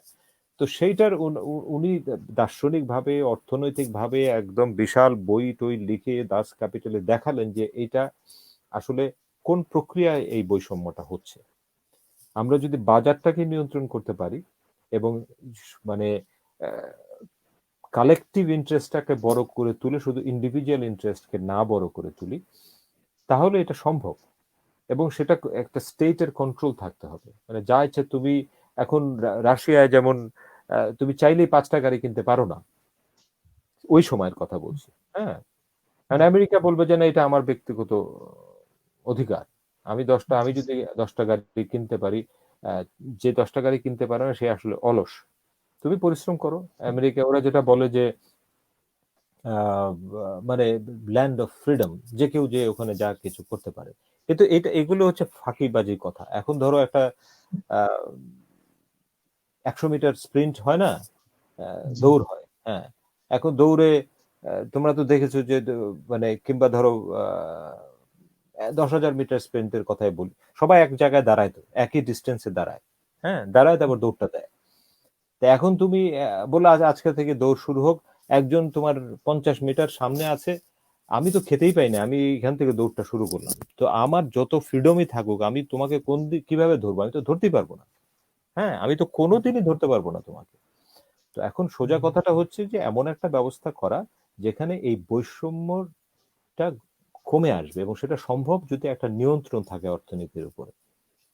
হ্যাঁ, এবং সেটা রাষ্ট্রের জায়গা থেকে একটা নিয়ন্ত্রণ থাকে।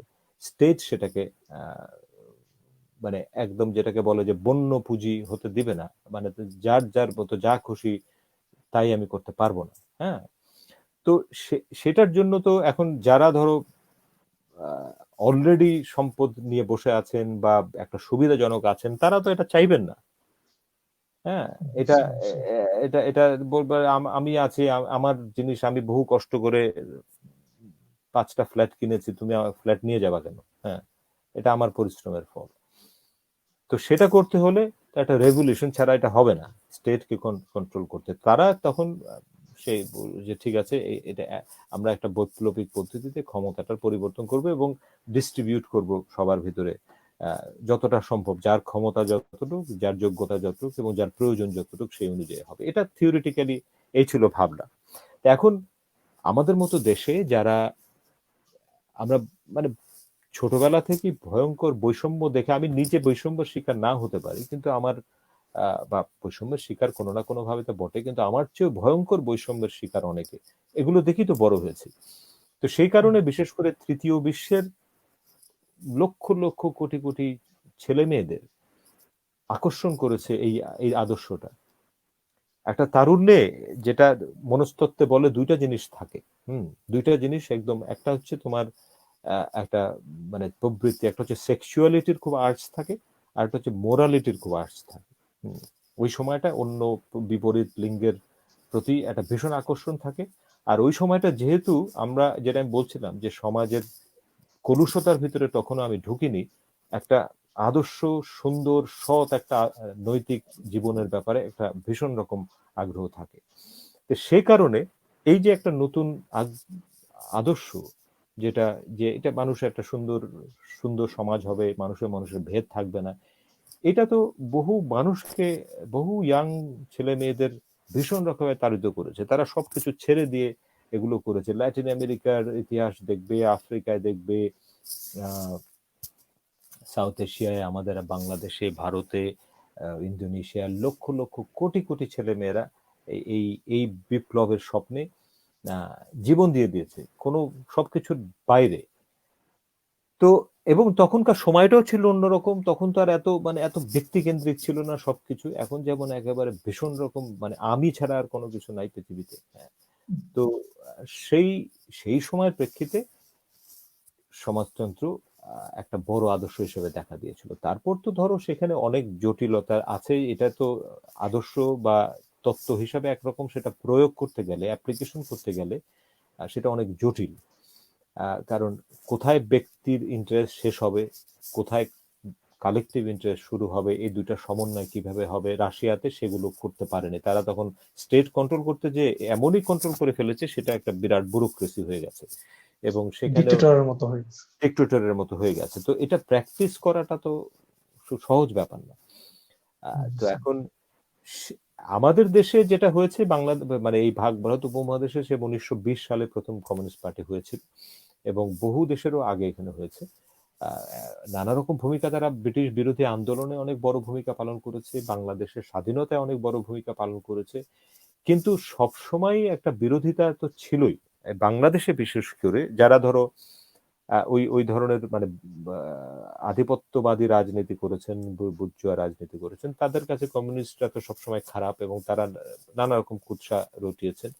আর বিশেষ করে পাকিস্তান বাংলাদেশের যখন রিলেশনশিপ ছিল, বিশেষ করে পাকিস্তানি প্রেক্ষিতে, যেহেতু এটাকে মুসলিম দেশ হিসাবে ভারতের থেকে আলাদা হয়েছিল, ধর্মীয় পরিচয়টা খুব গুরুত্বপূর্ণ ছিল।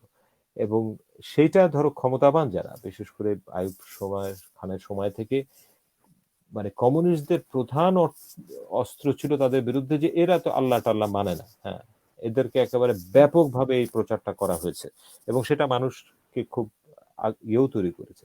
আমাদের কমিউনিস্ট যারা আন্দোলন করেছেন তারাও খুব মানুষের কি বলে যে সেন্টিমেন্টকে খুব ভালো বিচার করতে পারেননি। এই একটা কথা খুব প্রচারিত হয়েছে যে মার্কস বলেছে ধর্ম মানে আফিং, কিন্তু তার মার্কসের যে লাইনটা আছে এর পরের লাইনটা হচ্ছে যে মানে religion can be an opium, but পরের লাইনটা হচ্ছে religion is the Sai of the oppressed, দরিদ্রের দীর্ঘশ্বাস।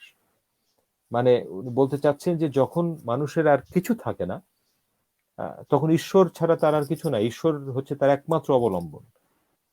আমার অন্ন নাই, বস্ত্র নাই, বাসস্থান নাই, কিছু নাই, আমার কাছে কে আছে? আমার কাছে ঈশ্বর আছে, আমার ধর্ম আছে, এবং ধর্মটা তার একটা দীর্ঘশ্বাসের মতো, তার শ্বাস প্রশ্বাসের মতো। এবং এই কথা বলা আছে যে তুমি যদি, এটা তার হৃৎপিণ্ড, এবং সে হৃৎপিণ্ডকে তুমি যদি প্রতিস্থাপন না করতে পারো, তাহলে তুমি তুমি যদি বলো ধর্ম একটা খারাপ, ধর্ম তুমি এগুলো একটা স্টুপিড জিনিস এবং আমি নাস্তিক, আল্লাহ মানি না, এটা বলা মানে হচ্ছে তার হৃৎপিণ্ডটাকে বের করে ফেলা। এখন তুমি যদি হৃৎপিণ্ডটাকে প্রতিস্থাপন না করো, তাহলে এই হৃৎপিণ্ড বের করার অধিকার তোমার নাই। তো এখন এগুলো মিস ইন্টারপ্রিটেড হয়েছে অনেক, এবং আমাদের বাম আন্দোলনের ভিতরেও এগুলো খুব মনোযোগের সাথে চর্চা করা হয় নাই। তো যেটা তুমি বলছো যে এটা একটা, আমি মনে করি না যে, আর আমি ব্যক্তিগতভাবে মানে সমাজতান্ত্রিক আদর্শের সেই সময়ের যে প্রিন্সিপালস গুলো ছিল, সেগুলো নতুন সময়ের প্রেক্ষিতে এটা অনেক বদলেছে, রিভাইজ করার দরকার আছে, এবং বহু নতুন ভাবনা তৈরি হয়েছে। সমাজতন্ত্র বলতে সেই আগের লেনিনের সমাজতন্ত্রের জায়গা তো আমরা নাই, এবং সমাজতন্ত্র কথাটাকেও আমরা কিভাবে বলবো সেটা ভিন্ন ব্যাপার। মোট কথা, আমরা যদি একটা ন্যায়সঙ্গত সমাজ চাই, তাহলে সেটার ব্যবস্থা করতে হবে, এবং সেটার অনেক রকম আমাদের স্থানীয় রাজনীতি, স্থানীয় জীবন, আমাদের লোকজীবন, এগুলোর ভিত্তিতে করতে হবে, এবং সেটা নিয়ে বহু নতুন দার্শনিক চিন্তা ভাবনা আছে, সেটা নিয়ে আমি আমার নিজেরও লেখাপত্র আছে। সুতরাং সেই অর্থে সমাজতন্ত্র, তথাকথিত সমাজতান্ত্রিক বিপ্লবের কথা আমি বলছি না। আর তুমি যেটা বললে যে ধর্ম একটা খুব গুরুত্বপূর্ণ ব্যাপার মানুষের জীবনের, এটাকে নিয়ে এরকম মানে সোজা বাংলায় ফালতু আলাপের কোনো সুযোগ নাই, এটা কিন্তু সিরিয়াসলি ডিল করার ব্যাপার আছে। হুম। এবং এটা মানুষ সমাজতান্ত্রিক ধর্ম মানে না, এটাও একটা খুব বাজে কথা। স্যার, আপনি অনেক মানে সংক্ষেপে অনেক কিছু বলে ফেলেছেন। আমি আপনার কাছে শেষ প্রশ্ন করব, যেহেতু আমি 1 ঘন্টার কথা বলে নিয়ে আপনাকে আরো বেশি সময় নিয়ে নিয়েছি, কিন্তু এই প্রশ্নটাও স্যার আপনি সংক্ষেপে উত্তর দিতে পারবেন না আমি জানি। সেটা হচ্ছে, আখতারুজ্জামান ইলিয়াসের গল্পে আমরা অনেক বেশি মৃত্যু হতে দেখি, বা মৃত্যুর অনেকগুলো উল্লেখ দেখি। আপনার গল্পে অত বেশি, বা আমার চোখে পড়া অত বেশি মৃত্যু দেখি না, কিন্তু আমি যতটুকু জানি যে আপনি একটি কোর্সও করান আপনার ইউনিভার্সিটিতে এন্ড অফ লাইফ নিয়ে, এবং আপনার অনেকগুলো সেশনও দেখেছি ওই ইউনিভার্সিটির। তো আমি আসলে আপনার কাছে ফিলোসফিক্যাল জায়গা থেকে প্রশ্ন করতে চাই যে স্যার, আসলে মৃত্যু আপনাকে কিভাবে তাড়িত করে? আপনি আখতারুজ্জামান ইলিয়াসের সাথে একটি সাক্ষাৎকারে তাকে এই প্রশ্নটা জিজ্ঞেস করেছিলেন, এবং তিনি বলেছিলেন যে তিনি আসলে মৃত্যুকে হয়তো এক ধরনের ভয়ই পান, এবং মানুষের আসলে 300 বছর বাঁচা উচিত, এবং তিনি তো 300 বছর বাঁচতে পারেনি। তো আমি আপনার কাছে প্রশ্ন, আপনার মৃত্যু কিভাবে তাড়িত করে, এবং আসলে আপনি মৃত্যুকে কিভাবে দেখেন? আচ্ছা, মৃত্যু নিয়ে আমার একটা গল্প আছে, তার নাম, এই আমার শেষ যে বইটা, মামলা সাক্ষ্যে ময়না পাখি, সেখানে একটা গল্প আছে, তার নাম হচ্ছে মৃত্যু সম্পর্কে আমার অবস্থান খুব পরিষ্কার। জি স্যার, আপনার বাবার মৃত্যু নিয়ে হয়তো। হ্যাঁ, হ্যাঁ, হ্যাঁ। এবং আমি বলেছি যে আমি একটু মজা করি কথাটা বলা, যে আমার অবস্থান খুব পরিষ্কার, আমি মৃত্যুর বিপক্ষে। এখন আমি মৃত্যুর বিপক্ষে থাকলেই তো আর বিপক্ষে থাকা যায় না। মৃত্যু এমন একটা জিনিস যে, ওই যেটা আমি বলেছি, যে মানে জীবনটা আসলে একটা খুব সুন্দর মিথ্যা, আর মৃত্যুটা হচ্ছে একটা কুৎসিত সত্য। তো আমরা ওই মিথ্যাটা সুন্দর বলে ওটাকেই দিকে নজরটা দেই, কিন্তু সত্যটা যেহেতু কুৎসিত, সেটার দিকে নজর দিতে চাই না। তো মৃত্যু বিষয়টা তো মানে এটা জীবনানন্দের একটা লাইন আছে হচ্ছে, মৃত্যু হচ্ছে জীবনের সহদরা, ভাই বোনের মতো। হ্যাঁ, মানে এরা পাশাপাশি থাকে। হ্যাঁ, কারণ এটা তো একটার সাথে একটা ইনবিল্ট পার্ট জীবনের এটা। আমরা মানে বাকি অনেক কিছু নিয়ে সন্দেহ থাকতে পারে, আমরা নানা রকম সমাজতন্ত্র ভালো কি খারাপ এটা নিয়ে বিতর্ক করতে পারি, এই মানে এই রাজনীতি ভালো না খারাপ ইয়ে করতে পারি, ট্রাম্প ভালো না বাইডেন ভালো এটা নিয়ে বিতর্ক করতে পারি, কিন্তু আমাদের সবার মৃত্যু হবে এটা নিয়ে আর বিতর্ক করার কিছু নেই। হ্যাঁ, এটা হচ্ছে মানে আমরা সবাই ফাঁসির আসামি। ফাঁসির আসামি একটা ডেট জানা থাকে, আমাদের ডেটটা জানা নাই। হ্যাঁ, আমরা এক ধরনের আমাদের মৃত্যুদণ্ড কবে হবে, আমরা মৃত্যুদণ্ড প্রাপ্ত আসামি সবাই। তো এখন সেটাকে নিয়ে আমি মৃত্যু বিষয়টাকে আমার যেটা তুমি বললে কোর্স, সেটা আমার মেডিকেলের জায়গা থেকে, এবং সেখানে ফিলোসফিক্যাল জায়গা থেকেও আমরা দেখি যে আমরা যা কিছু করছি সেটার ভিতরে জ্ঞাতে অজ্ঞাতে এক ধরনের এই মৃত্যু চেতনা কাজ করে। সেটার এই মানে পাশ্চাত্য এবং প্রাচ্যের আবার ভিন্নতা আছে মৃত্যু ভাবনা নিয়ে।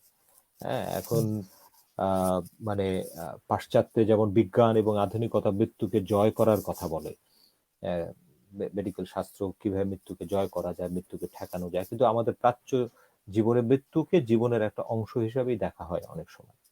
অনেক সময় না, এটা এটা হচ্ছে যে জীবনে এই জি, জি। রবীন্দ্রনাথ বলছেন যে বরণরে তুহ মম শ্যাম সমান, তুমি আমার বন্ধুর মতো।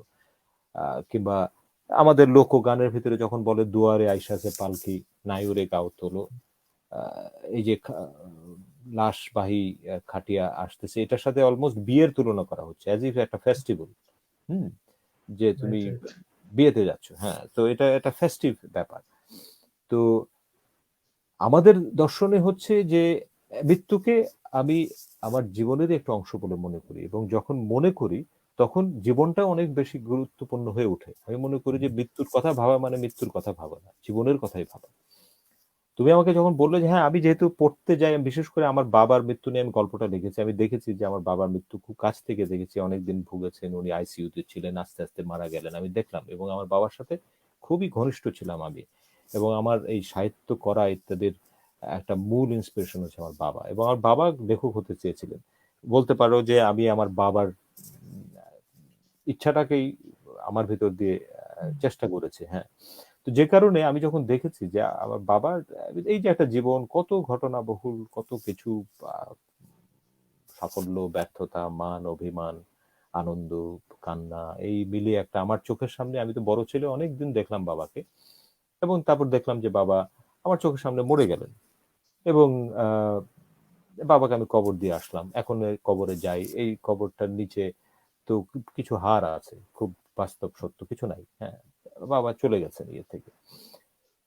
তো তার মানে আমি যখন তখন আমি ভাবি যে তার মানে আমরা, আমার যে জীবনটা আছে, আমাকে এই মৃত্যু ভাবনাটা অনেক বেশি বিনয়ী করে তোলে, অনেক বেশি আমার অহংকারকে উম, নিয়ন্ত্রণ করে। আমি কিসের বড়াই করি, এই যে মানে নানা রকম আমাদের ভিতরে তো তৈরি হয় যে আমি একটা বিরাট লেখক, কিংবা আমি অনেক ক্ষমতাবান, কিংবা আমি বিশাল কিছু জয় করে ফেললাম। আহ, তুমি যদি মৃত্যুর জাক্সটাপোজে এটা রাখো, এটা কিছু না, এটা একটা ফান, ফান জোক, পুরো জীবনটাই একটা একটা জোকের মতো বলা যেতে পারে, মানে একটা কৌতুকের মতো। কারণ আমরা যত বড় কথাবার্তা বলি, হাসি কান্না সবকিছু এক অর্থে কোনো অর্থ নাই। সেই জন্য আমার কাছে লাইফটা খুব ইম্পর্টেন্ট, যা করছি সেটা যাতে অর্থপূর্ণ একটা কাজ করি, এমন যাতে কিছু না করি যেটা অন্যের ক্ষতির কারণ হয়, এমন কিছু না করি যেটা মানে অবিবেচনা প্রসূত কাজগুলো করি, একটা ইনফর্ম ডিসিশন যেটাকে বলে, মানে যতটা সম্ভব একটা ইনফর্মড হয়ে একটা সিদ্ধান্ত নেই। অন্যের প্রতি আহ, মানুষ মাত্রই, আমি যতই ভালো থাকার চেষ্টা করি না, সবাইকে আমি খুশি করতে পারবো না, কিন্তু জেনে শুনে আহ, যাতে অন্য মানুষের বেদনার কারণ না হই, এবং যে কাজটা করছি সে কাজটার খুব বেশি বড় প্রত্যাশা করবার কিছু নাই। এই এই যে পুরো, মানে যদি অনেক ম্যাক্রো জায়গা থেকে তুমি দেখো, এই যে পৃথিবী, তারপরে মহাকাশ, এই গ্রহ নক্ষত্র, বিশাল ব্যাপার। এবং এই পৃথিবীটা তো কয়েক লক্ষ বছর ধরে আছে, মানুষের মানুষের ইতিহাসও কয়েক হাজারের বছর, সেখানে একটা টাইনি, একটা ছোট্ট একটা দেশে ছোট্ট একটা জীবন আমি কাটাবো, কাটিয়ে আমি যখন চলে যাব, তারপরে কোনো চিহ্ন থাকবে না আমার, হ্যাঁ। ইট ডাজন্ট ম্যাটার, এই পৃথিবীতে কিচ্ছু যায় আসে না আমার থাকা না থাকা। সুতরাং এর ভিতরে এত বড় বড় কথা বলার কিছু নাই, এত বড় অহংকারের কিছু নাই। তো যে কাজটা আমি করছি মনোযোগ দিয়ে, মগ্নতার সাথে, ধ্যানস্থর সাথে যদি করে যাই, এই কাজটা আমার মৃত্যুর সাথেও প্রতিযোগিতা করা বলতে পারো। আমি একটা লেখা লিখছি, আমি থাকবো না একটুকু আমি নিশ্চিত যে আমার এই লেখাটা থাকবে, আমার ভাবনাটা তো অন্তত থাকবে। তো সেই জায়গা থেকে তুমি বলতে পারো যে মৃত্যু ভাবনা কিভাবে আমাকে ভাবায়, যে আমার মৃত্যু আমাকে, আমার জীবনটাকে আমি আরেকটু বিনয়ী ভাবে, আরেকটু সচেতন ভাবে, এবং আরেকটু অন্যের প্রতি কোন রকম আহ, সমস্যা তৈরি করার না মতো করে একটা জীবনযাপন যাতে করা যায়, সেই ব্যাপারে আমাকে উৎসাহিত করে। তো সেই হিসাবে মৃত্যু ভাবনা আমার সাথে আছে সবসময়। অনেক ধন্যবাদ স্যার আপনাকে। আমি শেষ করার আগে স্যার আপনাকে ছোট একটা প্রশ্ন করতে চাই যে এই মুহূর্তে স্যার সমসাময়িক যারা লেখালেখি করছে আপনি তাদের কতটুকু পড়েন, বা আপনি যারা লেখালেখি করবে ভবিষ্যতে তাদের আহ, কতটুকু ইতিবাচক ভবিষ্যৎ দেখেন বাংলা সাহিত্যে? আমাদের ব্যাপারে আপনার ভাবনাটা কি স্যার? শুধুমাত্র লেখালেখি না, সবকিছুতেই স্যার জানতে চাই। না, আমি সবসময় আমি মনে করি যে প্রত্যেকটা সময়ে আহ, আমরা যেমন আমরা যে আমাদের তারুণ্য পার করেছি, এক একটা সময়ের এক একটা মেজর ইস্যু থাকে এক একটা দেশের। হুম, তোমাদের সময়ের একটা আহ, যে ইস্যুগুলো আছে সেগুলো তোমাদেরকে ডিল করতে হবে, আমরা সেখানে সহযোগী শক্তি হিসাবে থাকবো। আহ, তারুণ্য সবসময় আমি মনে করি যে টাইমকে তারা রেসপন্স করতে চায়, করে। আমার কথাটা থাকবে যে ইনফর্মড হয়ে যেন আমরা সেটা করি। আর এখন আমাদের সময়ের চেয়ে আর একটু জটিল হয়ে গেছে, যে কারণ এই যে নানা রকম গ্লোবালাইজেশন, ভার্চুয়াল পৃথিবী, এটা ওই যে আমি বলছিলাম যে আহ, রাজপুত্র জঙ্গলের ভিতরে গেলে নানা রকম মায়া থাকে, আমাদের সময় মায়া ছিল, সেটা সংখ্যা কম ছিল। কিন্তু এখন তো মায়া বিবিধ। মানে এই এই ফেসবুক ইত্যাদি, আমি এখন ঢোকার সাথে সাথে আমার কতটা লাইক হবে, কতটা ভিউ হবে, কতটা আমি সেলিব্রিটি হব, কতটা ফলোয়ার হবে, এগুলো তো মায়া এক ধরনের। হুম। তো এগুলোর ভেতর দিয়ে আমার যে পার্সোনাটা তৈরি হওয়া এবং সত্যিকার অর্থে জীবনের যে এসেন্সটাকে বুঝতে পারা অনেক ক্ষেত্রে জটিল হয়ে যায়। তো আর লেখালেখির ক্ষেত্রে আমি আমি এক একজনের এক এক পথ আছে। আর যার যার জীবন, আমি আলটিমেটলি মনে করি যে আমার জীবনের সাথে তোমার জীবন মিলানোর কোনো দরকার নাই, মিলবেও না সেই অর্থে।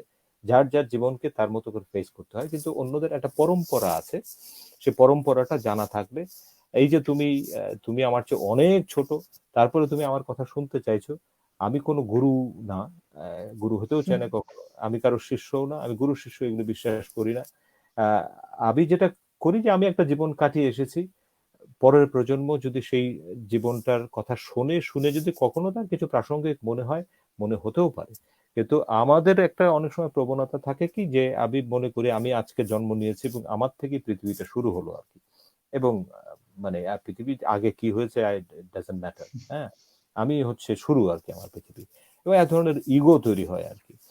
তো এই পরম্পরাটা জানা খুব দরকার, তুমি যে কাজই করো না কেন। আর লেখালেখির ক্ষেত্রে আমি মনে করি যে আহ, মানে অনেক রকম পথ আছে। কেউ মনে করেন যে যে তুমি বললে যে সিঁড়ি আহ, দেওয়া, ওঠা কিংবা পরিচিতি পাওয়া, সেগুলোর এক একটা ব্যাকরণ আছে। কিভাবে তুমি পরিচিতি পেতে পারো, পরিচিতি পাওয়ার অনেক অঙ্ক আছে, অনেক পদ্ধতি আছে। তো আমার তো একটা লম্বা জার্নি, আমি ওই অঙ্ক জানি না এবং আমার কাছে সেই শিক্ষা, আমি আমি সেই বিষয়ে কোনো উপদেশও দিতে পারবো না। আমি তো লম্বা জার্নি করছি, 30 বছর ধরে লিখছি, এখন তোমরা পড়ছো। তো আমি কোনো পরিচিতি পাওয়ার জন্য কিংবা সিঁড়ি ইত্যাদি এইসব অঙ্ক জানি না। এবং আমি যাদের সাথে কাজ করেছি, এই যে ইলিয়াস ভাইয়ের কথা বললেন, শহীদুল জহিরের কথা বললে, তো তাদের কাছে আহ, এইসব শব্দ কোনো ছিলই না। আমাদের আড্ডার ভেতরে এসব কখনো আসতো না। আমাদের আড্ডার ভিতরে আসতো কিভাবে লেখাটা দেখতে হবে ঠিক করে, এবং জীবনের কত গভীরে যাওয়া যায়, কত জটিল জিনিসগুলোকে আমরা ধরতে পারি কিনা জীবনে। তো আমি সেই শিক্ষার একটা ছোটখাটো সৈনিক, চেষ্টা করি সেগুলো করার। হুম। তো ওই ধারায় যদি কেউ কাজ করতে চায়, পরিশ্রম করতে হবে, লেখা পড়তে হবে প্রচুর। একটা বই লিখতে হলে আমি মনে করি আর 1000 বই পড়তে হবে, ভালো বই পড়তে হবে। নিজেই নিজের ক্রিটিক হতে হবে। অন্যের মানে বুদ্ধের একটা কথা আছে, তুমি নিজে নিজের প্রদীপ হও।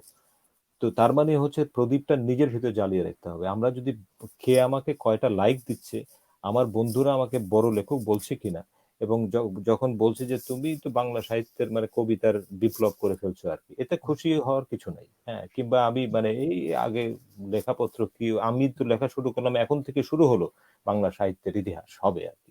তো এরকম এক ধরনের আহ তৈরি হয় আর কি। প্রথম যখন সাহিত্যের ভিতরে অনেকে ঢুকলে, হতেও পারে অনেকেই আছে যারা টিকে যায়, সেরকম ইয়ে হয়। কিন্তু ওই সাহিত্য কোনো শর্টকাটের জায়গা না, সাহিত্য কোনো দল ধরে হয় না। সাহিত্য মগ্নতা, ধ্যানস্থ, পরিশ্রমের ব্যাপার। এবং আমি যেটা সবসময় বলি যে পাঠক, একটা নীরব পাঠক তোমার পিছনে জড়ো হয় যদি সত্যিকার তুমি কনসিস্টেন্ট থাকো, লিখতে থাকো। আর আজকাল তো লেখা প্রকাশের, আমাদের সময় লেখা প্রকাশ অনেক কঠিন ব্যাপার ছিল। একটা লিটল ম্যাগাজিন বের করতে, এখন তুমি নানা রকম বইতে বের করতে পারো। ওয়েবে লেখা আছে, নানা কিছু করতে পারো, নিজেকে প্রকাশ করা খুব কঠিন কাজ না। এবং সেটা ভালো জিনিস থাকে, এবং যেটা বললে মানুষের আত্মাকে যদি স্পর্শ করে সেটা টিকে যাবে, এবং সেটা তখনই করবে যেটা সত্যি অনেস্ট হতে হবে, পরিশ্রমী হতে হবে, মগ্নতার ভেতরে থাকতে হবে। এইটুকু বলি আজকে শেষ করি। হ্যাঁ, ধন্যবাদ। জি স্যার, ধন্যবাদ স্যার আপনার আমার সাথে যুক্ত হবার জন্য। আজকে আমরা অনেকক্ষণ কথা বলেছি, প্রায় 1 ঘন্টা 30 মিনিট হয়েছে। আমরা সমাজতন্ত্র নিয়ে কথা বলেছি, মৃত্যু সম্পর্কে আপনার ভাবনা শুনেছি, এবং আক্তারুজ্জামান ইলিয়াস, শহীদুল জহির সহ আপনার গল্পের ভাবনা শুনেছি। আহ অনেক ধন্যবাদ। আপনি ব্রিটেন থেকে যুক্ত হয়েছিলেন আমাদের সাথে, ইংল্যান্ড থেকে।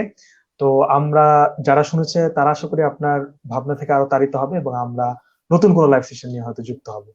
সবাইকে ধন্যবাদ আমাদের সাথে যুক্ত হওয়ার জন্য। ওকে।